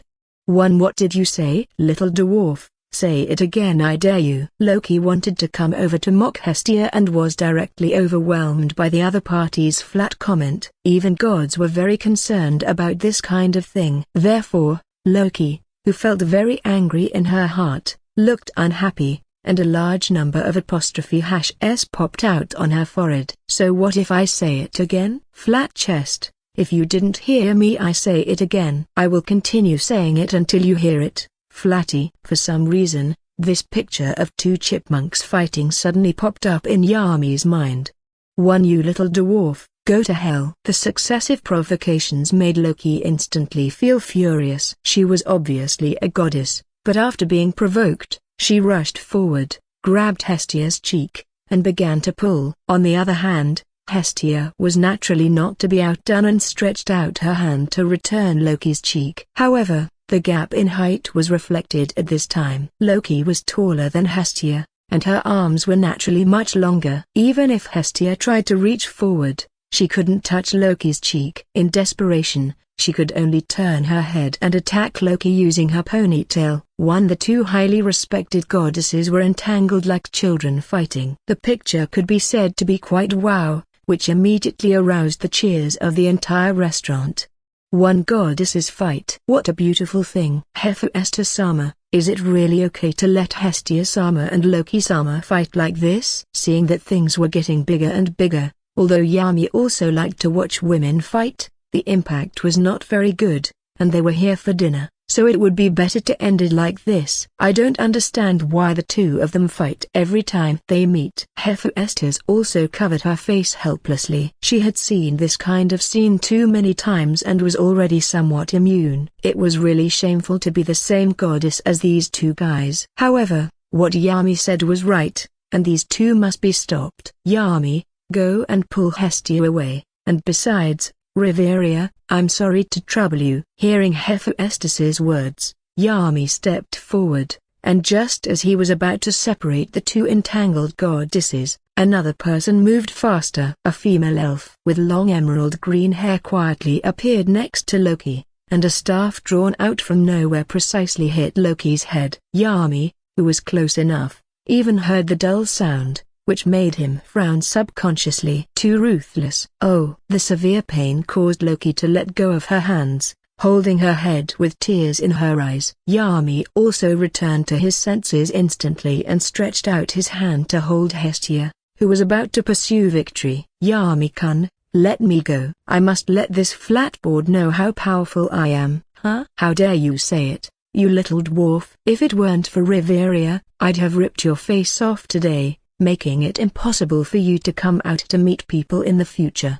Only halfway through Loki's yelling, she was hit by the staff again and fell silent instantly. Hestia-sama, don't take the initiative to cause trouble. If you make Hephaestus-sama, she won't let you eat in the future. That would be bad. Yami also took this opportunity to remind Hestia softly. Sure enough, under the threat of food, Hestia also fell silent instantly. Chapter 28. Chapter 0028, one of the strongest familiar, the Loki familiar. Plus two halves. When the fight stopped, the other guests in Hostess of Fertility also returned to their seats. Why do you have to fight every time you meet? Are you really not tired? Have a little demeanor that a god should have. Seeing that Hestia and Loki were quiet, Hephaestus walked between the two goddesses and looked at them helplessly with her hands on her hips. In some ways, her relationship with these two was still very good. Yo, Hephaestus, long time no see. In fact, we shouldn't care about people who only know how to eat and drink. It's just her, let's not talk about this. Loki, who was planning to speak harshly at first, resolutely chose to stop after seeing Reveria's unfriendly eyes and could only change the subject hastily. After all, her head was still aching. On the other hand, Yami, who had pulled Hestia away just now, aroused her interest. Even though her divine power was sealed, the eyesight of a god still existed. The hidden aura on Yami's body immediately caught her attention. The other party didn't look like a newcomer, but he didn't have the slightest powerful aura on him. There was no doubt that he was another good seedling. "This is my newly recruited child, who just joined the familiar today." Mentioning Yami, Hephaestus suddenly showed a heartfelt smile on her face. This scene fell into Loki's eyes, and the corners of the mouth of the god of tricks also quietly twitched. "Hey, Hephaestus, you seem to be very optimistic about this kid. Is there anything special about him? I'm really curious." Saying so, Loki suddenly rushed to Yami with a swish, opened her eyes, and looked up and down carefully as if she wanted to see the characteristics that Hephaestus would like in the latter. However, Yami, mentally prepared for a long time, did not show the slightest clue. When Loki was observing him, Yami also observed Loki in front of him. Of course, he was aware of the temperament of the person in front of him, and she always liked to play pranks on the targets she was interested in to achieve inner pleasure while the other party was irritated. It might be more accurate to call her the god of mischief rather than the so-called god of lies and tricks. However, such an incomprehensible goddess pulled out such a powerful familiar with one hand. He had to admire Goddess Loki's business talent, which was indeed extraordinary. But now, maybe it has already degenerated a broken bar. "Hey, boy, I seem to feel malice from you." Just when Yami was thinking alone, Loki, who seemed to be aware of his inner thoughts, suddenly spoke, which made his heart tighten slightly. He wanted to explain, but lies were not convincing in the face of gods. There was no way. Yami could only quickly dispel the thoughts in his mind, and Loki didn't seem to have any further thoughts, so he escaped. Maybe it was because of Hephaestus's on his side. Forget it. If it was the dwarf's familiar, we might have stolen him, but since this child is your child, Hephaestus, then it's fine. Then I'll go first. I still have to celebrate with my children. See you next time, Hephaestus and Little Dwarf. After saying goodbye to the two goddesses, Loki pulled Reveria and turned to leave. The table not far from here was the position of the Loki familiar, where many high-level adventurers of the Loki familiar had gathered, and they looked at this side from time to time. Apparently, they came to celebrate too. TCH, what a spoiler. I hate her. Hestia. Got it.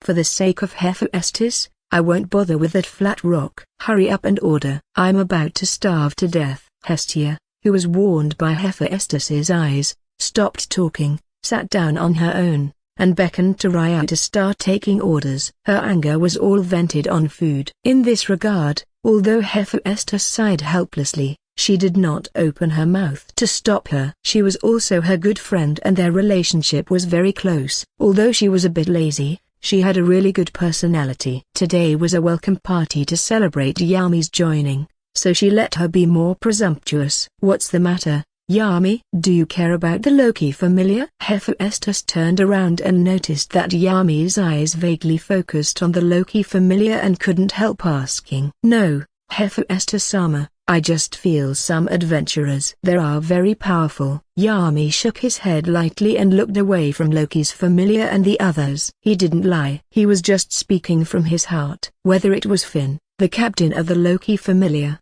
or Reveria, they all gave him a great sense of oppression. That kind of power was almost impossible to fight back. Is that so? Hearing Yami's response, Hephaestus couldn't help but smile slightly. Don't be envious. Your talent is no worse than anyone else. You are one of the best talents I have ever seen, and sooner or later, you will also become strong, so do your best. Yes, Hephaestus-sama, I will. Chapter 29, Chapter 0029, Guidance from the Strongest Blacksmith. The encounter with the Loki familiar was just a small episode and did not cause much disturbance. The celebration was extremely lively, and although there were only 4 people, whether it was Hephaestus and Tsubaki or Hestia, who came to have dinner, They all showed a warm welcome. Just as the celebration ceremony deepened, the atmosphere quietly changed.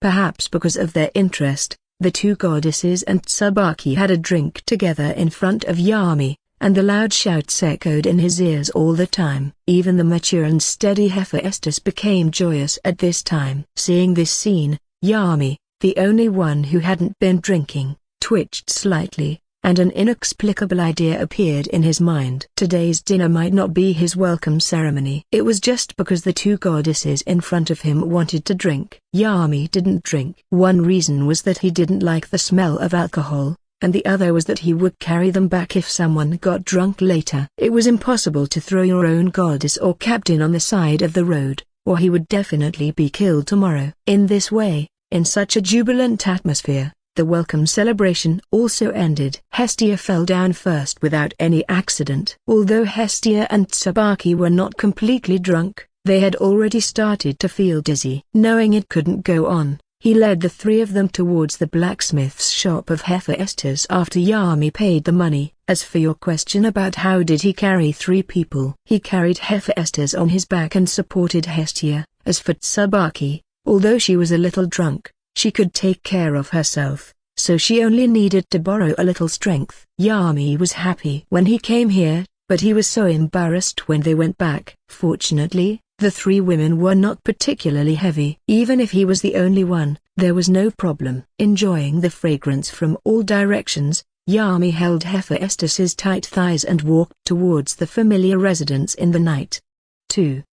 The first night after coming to Oreo was spent so uneventfully. Although it was not as lively as expected, it was so simple and not bad at all. A broken bar boom, a loud noise woke up Yami, who was sleeping. He hurriedly opened his eyes, jumped from the bed, stretched his right hand to the long sword hanging by the bed, and looked vigilantly toward the sound. Tsubaki's familiar face immediately came into view. Yo, good morning, Yami. How was your rest last night? It's you, Captain. Yami, who had figured out the situation, heaved a sigh of relief. His defensive posture disappeared, but a helpless expression appeared on his face again. Captain, please, when you come to my room next time, can you knock on the door first? I repaired the door yesterday, but you broke it again today. Looking at the wooden door about to be completely torn apart, Yami felt frustrated. On the other hand, the culprit who had caused all this was still full of ignorance. Oh,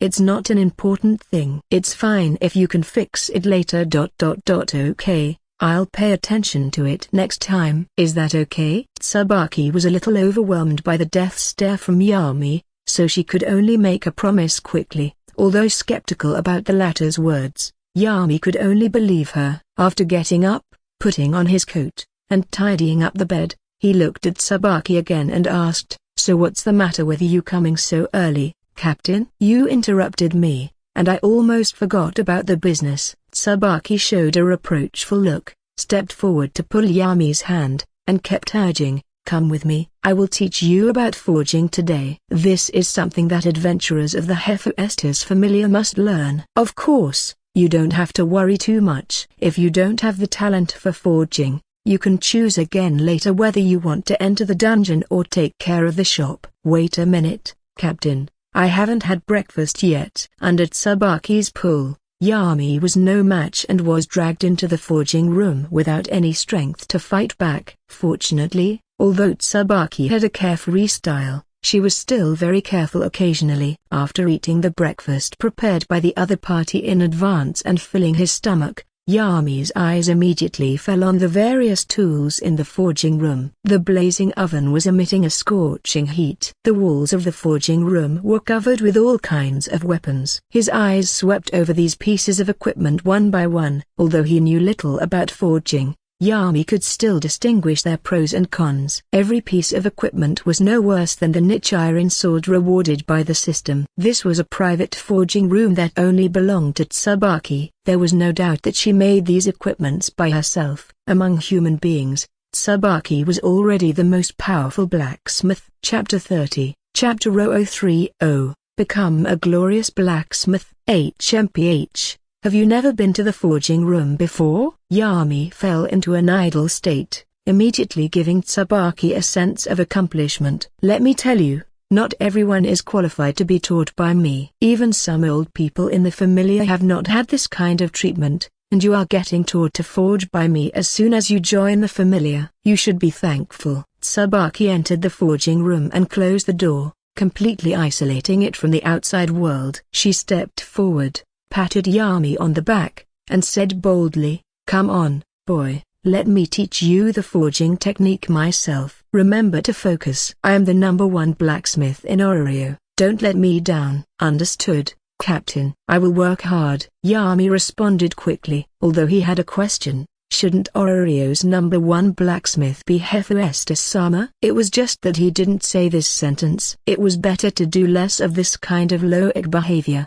One following Tsubaki's figure, the two walked to the forging table one after another. The latter didn't seem to care about Yami's existence, and she didn't have the concept of a difference between men and women and put on her forging clothes directly in front of him. That was a white moon-wrapped Hungarian cloth. This unrestrained dressing idea could only be seen in Tsubaki. While fiddling with the stove, she asked Yami, while heating up the stove, "Let's do some basic inquiries first. How much do you know about forging?" Probably just the basics. He was slightly reluctant to say that basic knowledge. Yami's understanding of forging was still at the level of burning the material red and then continuously hitting it with a hammer. After all, this kind of picture appeared the most among the various film and television works in his previous life. He had just transformed from an otaku to an adventurer, so it would be embarrassing to know more about forging. Fortunately, Tsubaki seemed mentally prepared in advance and did not have much expectation for Yami, so after hearing the response, her expression remained the same. "It looks like you are a novice, but it doesn't matter. In fact, for adventurers, forging is not as difficult as imagined. It is very simple to create qualified equipment. Let's not go too far. Let's start right now." After the furnace was successfully warmed up, the equipment-making prerequisites were completed. There was no assembly line-like industry in this world of swords and magic, and the forging relied only on manpower. "Let me show you the complete forging process first and take a look at your potential as a blacksmith." Yami nodded, leaned against the wall, and stood, looking forward to Tsubaki's next move. Although Tsubaki was the best blacksmith in Oreo, she was still far behind the god-level craftsman of goddess Hephaestus, but as a human being, her skills could be regarded as the pinnacle. So what Tsubaki said before was not wrong. Not everyone could watch the best blacksmith demonstrating her forging skills. Any blacksmith who knew how to forge would benefit greatly from Tsubaki's forging process. You could see how much Yami was valued by her. Taking out some prepared materials, Tsubaki started to act directly. The forging process is actually not difficult. It is roughly divided into making templates, smelting metals, forging or casting, and grinding and quenching. A qualified weapon is so simple to complete. Tools and equipment such as smelting furnaces, calcination furnaces, anvils, and quenching tanks are needed in this process. This workbench is the product of sacred text carvings. It is very hard, so there is no need to worry about it being damaged during the forging process. This is probably the most basic forging technique. While Tsubaki was talking, the movements of her hands were very skillful. The metal ingot was burnt red and bright until the calcination was transparent. Tsubaki took it out with pliers and placed it on the anvil. The purpose of forging is to remove impurities and purify the metal through calcination and external pressure to increase its strength. The words in Tsubaki's mouth did not delay her movements. As a master blacksmith, her skill was, of course, worth mentioning. The long metal ingot was forged like raindrops. It was quickly punched out of the basic shape. Judging from its appearance, it should be a straight sword. The sales of straight swords in Oreo were not very good, but there was still a certain market. After hammering the metal strips to cool down to dark red, Tsubaki clamped them into the calciner for secondary heating, then clamped them out to continue hammering. Such a rhythmic process fascinated Yami for a while. The sound of hammering obviously sounded very harsh, but at this time, instead of feeling noisy, It was very pleasant to the ear. This was probably the charm of blacksmiths. The scorching temperature turned the forging room into a sauna room, and this high temperature was not something ordinary people could bear. Accompanied by the violent movements, Sabaki was already dripping with sweat, and even the clothes on her body were soaked, making her already muscular figure even more beautiful. Chapter 31, Chapter 0031, The Future is Yours. After several rounds of calcination and forging, Sabaki had beaten the straight sword into a complete shape. During this process, the metal bar was also constantly beating, and a lot of debris fell out, which looked completely different from the rest. It was the impurities inside the metal. At this point, most of the forging work had been completed. After the straight sword cooled down, Sabaki continued to polish it. However, Sabaki did not do too much since this was just an ordinary straight sword used to demonstrate Yami. For decoration, the semi-finished product was thrown into the calciner after roughly a procedure. So far, the general forging process has been completed, only the final quenching is required, and the forging is considered complete. While speaking, the straight sword was burnt bright red again. Sabaki picked it up and threw it into the quenching tank. When the red-hot straight sword met the quenching liquid, a large mist immediately evaporated. Yami smelled this smell and frowned subconsciously. This kind of mist couldn't be said to be smelly, but it was completely indescribable, at least not the type normal people could accept, and the experience was not wonderful. When the sizzling sound of the quenching liquid completely disappeared, the final step of forging was also completely completed. Next, she only needed to clean the finished product, unpack it, and attach a hilt. Then put the weapon in the weapon shop for sale. How is it? How much did you learn? Hearing Tsubaki's question, Yami didn't respond in a hurry. His eyes were completely fixed on the sword shining coldly in her hand, and a strange emotion arose in his heart. The forging steps not considered cumbersome just now echoed clearly in his mind. Captain, is the process of making a staff similar to this? Of course not. Magical stones are needed for the magic staff. That kind of making method is not something beginners can master. It would be better if you didn't aim too high. First, learn the forging method of this common equipment on a down-to-earth basis. If your talent and comprehension are good, I will teach you more advanced forging methods in the future. Tsubaki did not dispel Yami's confidence and directly handed over the hammer. My presentation is over. Are you confident to give it a try? I have memorized the steps. As for whether it will be successful, we will not know until I try it. Yami's face showed strong confidence. He didn't know whether he was talented in forging and needed to try further to know.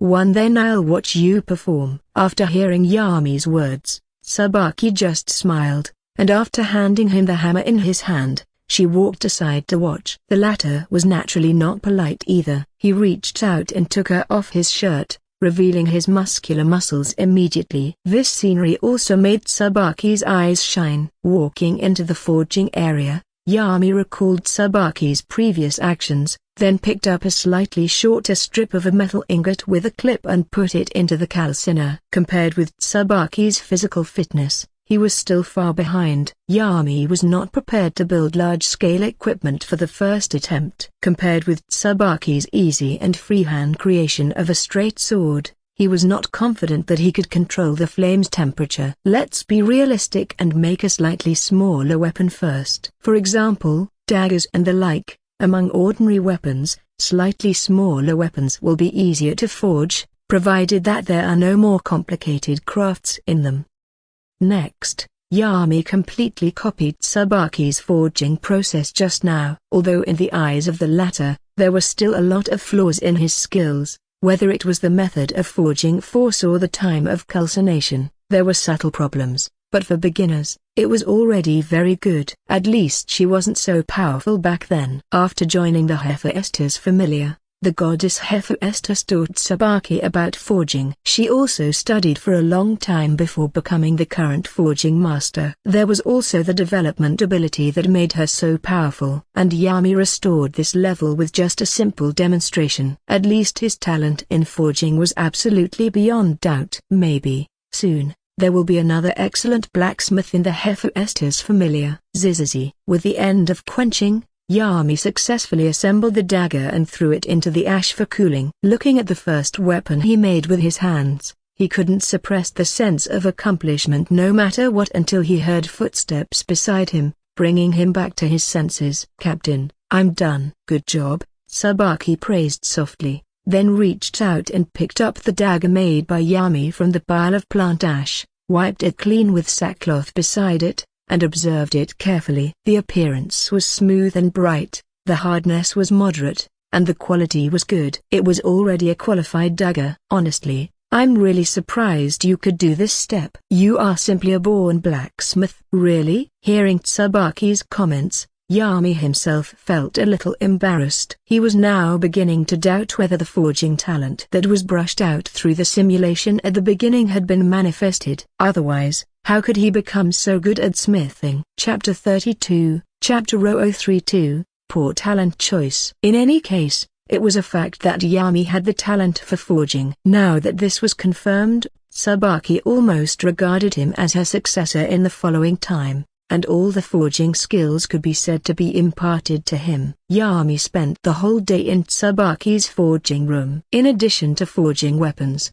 Tsubaki also taught the correct technique of exerting force when swinging a hammer during forging, how to save labor and be efficient, and at the same time, not hurt yourself due to deformation. In addition, the manufacturing methods of metal armor and leather armor were also taught to him. Yami was like a dry sponge, constantly absorbing knowledge about forging. Surprisingly, he seemed to be really talented in this area, and because of the breathing method, he could always concentrate his energy, so learning could be said to be more effective with less effort. The high-intensity study lasted until the evening and didn't stop until the sky completely darkened. If it weren't for Yami's strong request, Tsubaki would have continued to be a teacher and might have had to stay up all night. But this was obviously unrealistic. Although he had benefited a lot today, Yami had not carried out today's traversal simulation, and the number of times could not be stacked. It was a pity to waste it like this. So, after all the talk, Tsubaki finally agreed to suspend teaching temporarily. "Since you are tired, let's stop here for now, but don't forget to get up early tomorrow, and then we will continue, okay?" "Of course, there is no problem, Captain. I will come over on time tomorrow." Naturally, Yami would not refuse. If he could leave now, he could do whatever she wanted tomorrow. "I'm going back to rest too. See you tomorrow." A broken bar. After leaving Tsubaki's exclusive forging room, Yami returned to his room without stopping. The room door was destroyed because of Tsubaki's violent entry in the morning, and it was too late to repair it. Yami just lifted it up and barely covered the door frame halfway. After a tiring day, he was already a little sleepy. However, now was not the time to sleep. Otherwise, today's traversal simulation would really be wasted. "No, I can't sleep yet." He stretched out his hand and patted his cheek. The slight pain relieved his sleepiness a lot. Yami took a deep breath and leaned against the head of the bed to turn on the system silently. "System, carry out today's simulation." Ding, the talent is being refreshed. Ding. Please choose 3 of the following talents for this simulation. Currently available talents: Blacksmithing Master, purple; Black Mole of Love, green; Love Good Luck, white; Thin Blood, white; Bad Luck, blue. Okay. Master Blacksmith and Thin Blood are old friends, and I didn't expect them to spawn again. Looking at the talent in front of him, the corners of Yami's mouth twitched slightly, and his face became very ugly. So, which of these talents was really useful? Was it helpful to improve the final evaluation? Or was it that the system intended to let him choose the Mole of Love to seduce Muzan?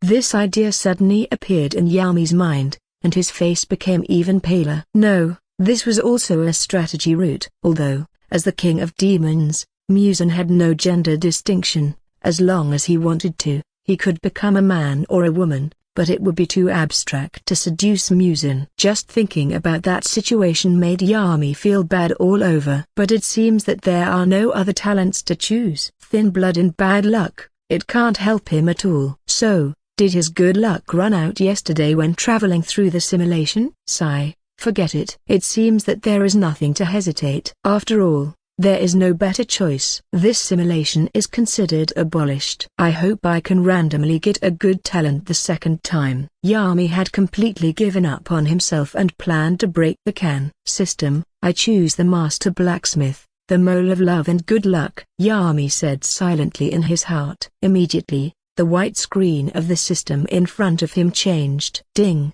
The talent selection is successful. The current talent selection is as follows: Forging Master, Purple. You are very talented in forging, and you can easily surpass the efforts of others for more than 10 years. Mole of Love, Green. There will be a tear mole in the corner of your right eye, which has the function of charming the opposite sex, and the women who meet you face to face will have a strong love for you. Love Good Luck, White. Your peach blossom luck is very good. Encounters happen all the time. Talent selected. The simulation begins. A broken bar. Looking at the annotation of the selected talent, the corners of Yami's eyes began to twitch wildly again. It seemed he would become a so-called lucky pervert this time through the simulation. He just hoped that there would not be an overly exaggerated simulation plot. After making the choice, his right eye began to throb uncontrollably, always feeling that something bad would happen next. Chapter 33,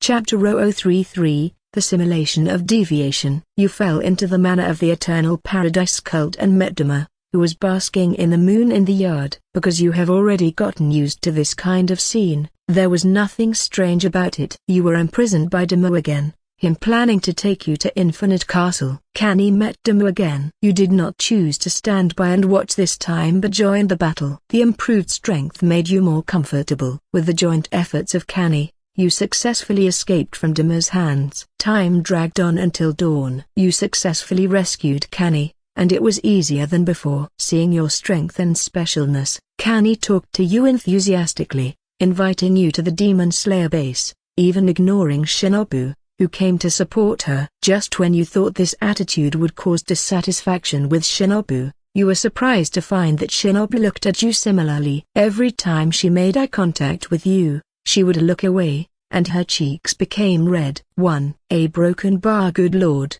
is this the effect of Black Mole of Love? I have realized its power. It's too scary. Witnessing the words jumping on the white screen of the system, the corners of Yami's mouth began to twitch uncontrollably. This kind of development was completely unexpected to him. This phenomenon was due to the double blessing of the Mole of Love and the Love of Good Luck. Just looking at him can make women fall in love with him. Even the Hashiras were not immune. To be honest, this was a bit too scary. It was not a benefit at all. It should be said that a curse would be more appropriate. Yami returned to his senses, and the system continued to simulate downwards. You want to kill Muzin, but the strength of one person is not enough to do it. Cooperating with the Demon Slayer team is necessary, so although you feel something is wrong, you still follow the sisters to the Demon Slayer base. The leader of the Demon Slayer squad, Kagaya, learned about you from Kani and immediately felt very excited. He even invited you to join the Demon Slayer squad to fight against Muzin,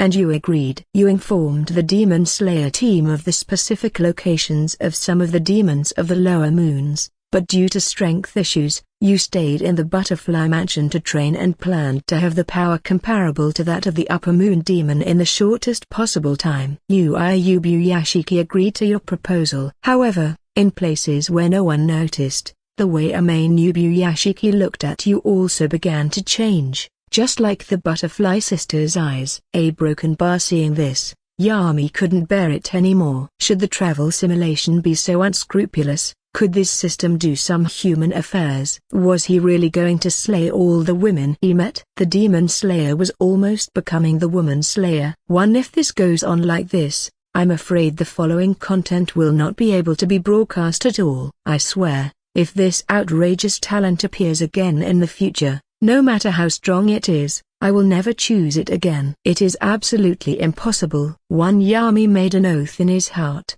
and felt aggrieved that he was not the one experiencing it. His eyes returned to the white screen of the system. No matter how outrageous the next simulation plot was, it needed to go on. After all, There was no such option as giving up halfway. You stay in Butterfly Mansion and work hard to improve your strength. Because this is not the first time, and with the careful guidance of the two sisters, your strength improves very quickly. In addition to breathing techniques, your physical fitness has also increased significantly. However, during the contact process, you noticed the strange movements of Kani and Shinobu. The two always took the initiative to have physical contact with you intentionally or unintentionally, which obviously crosses the boundary of teaching, and is more like an intimate relationship close to a boyfriend and girlfriend. You who are lustful by nature did not choose to stop but accepted these treatments with peace of mind. After all, deep down in your heart, you long to have a big harem. You are naturally very happy to be able to do these things with ease. A broken bar slander. The system slandered me! It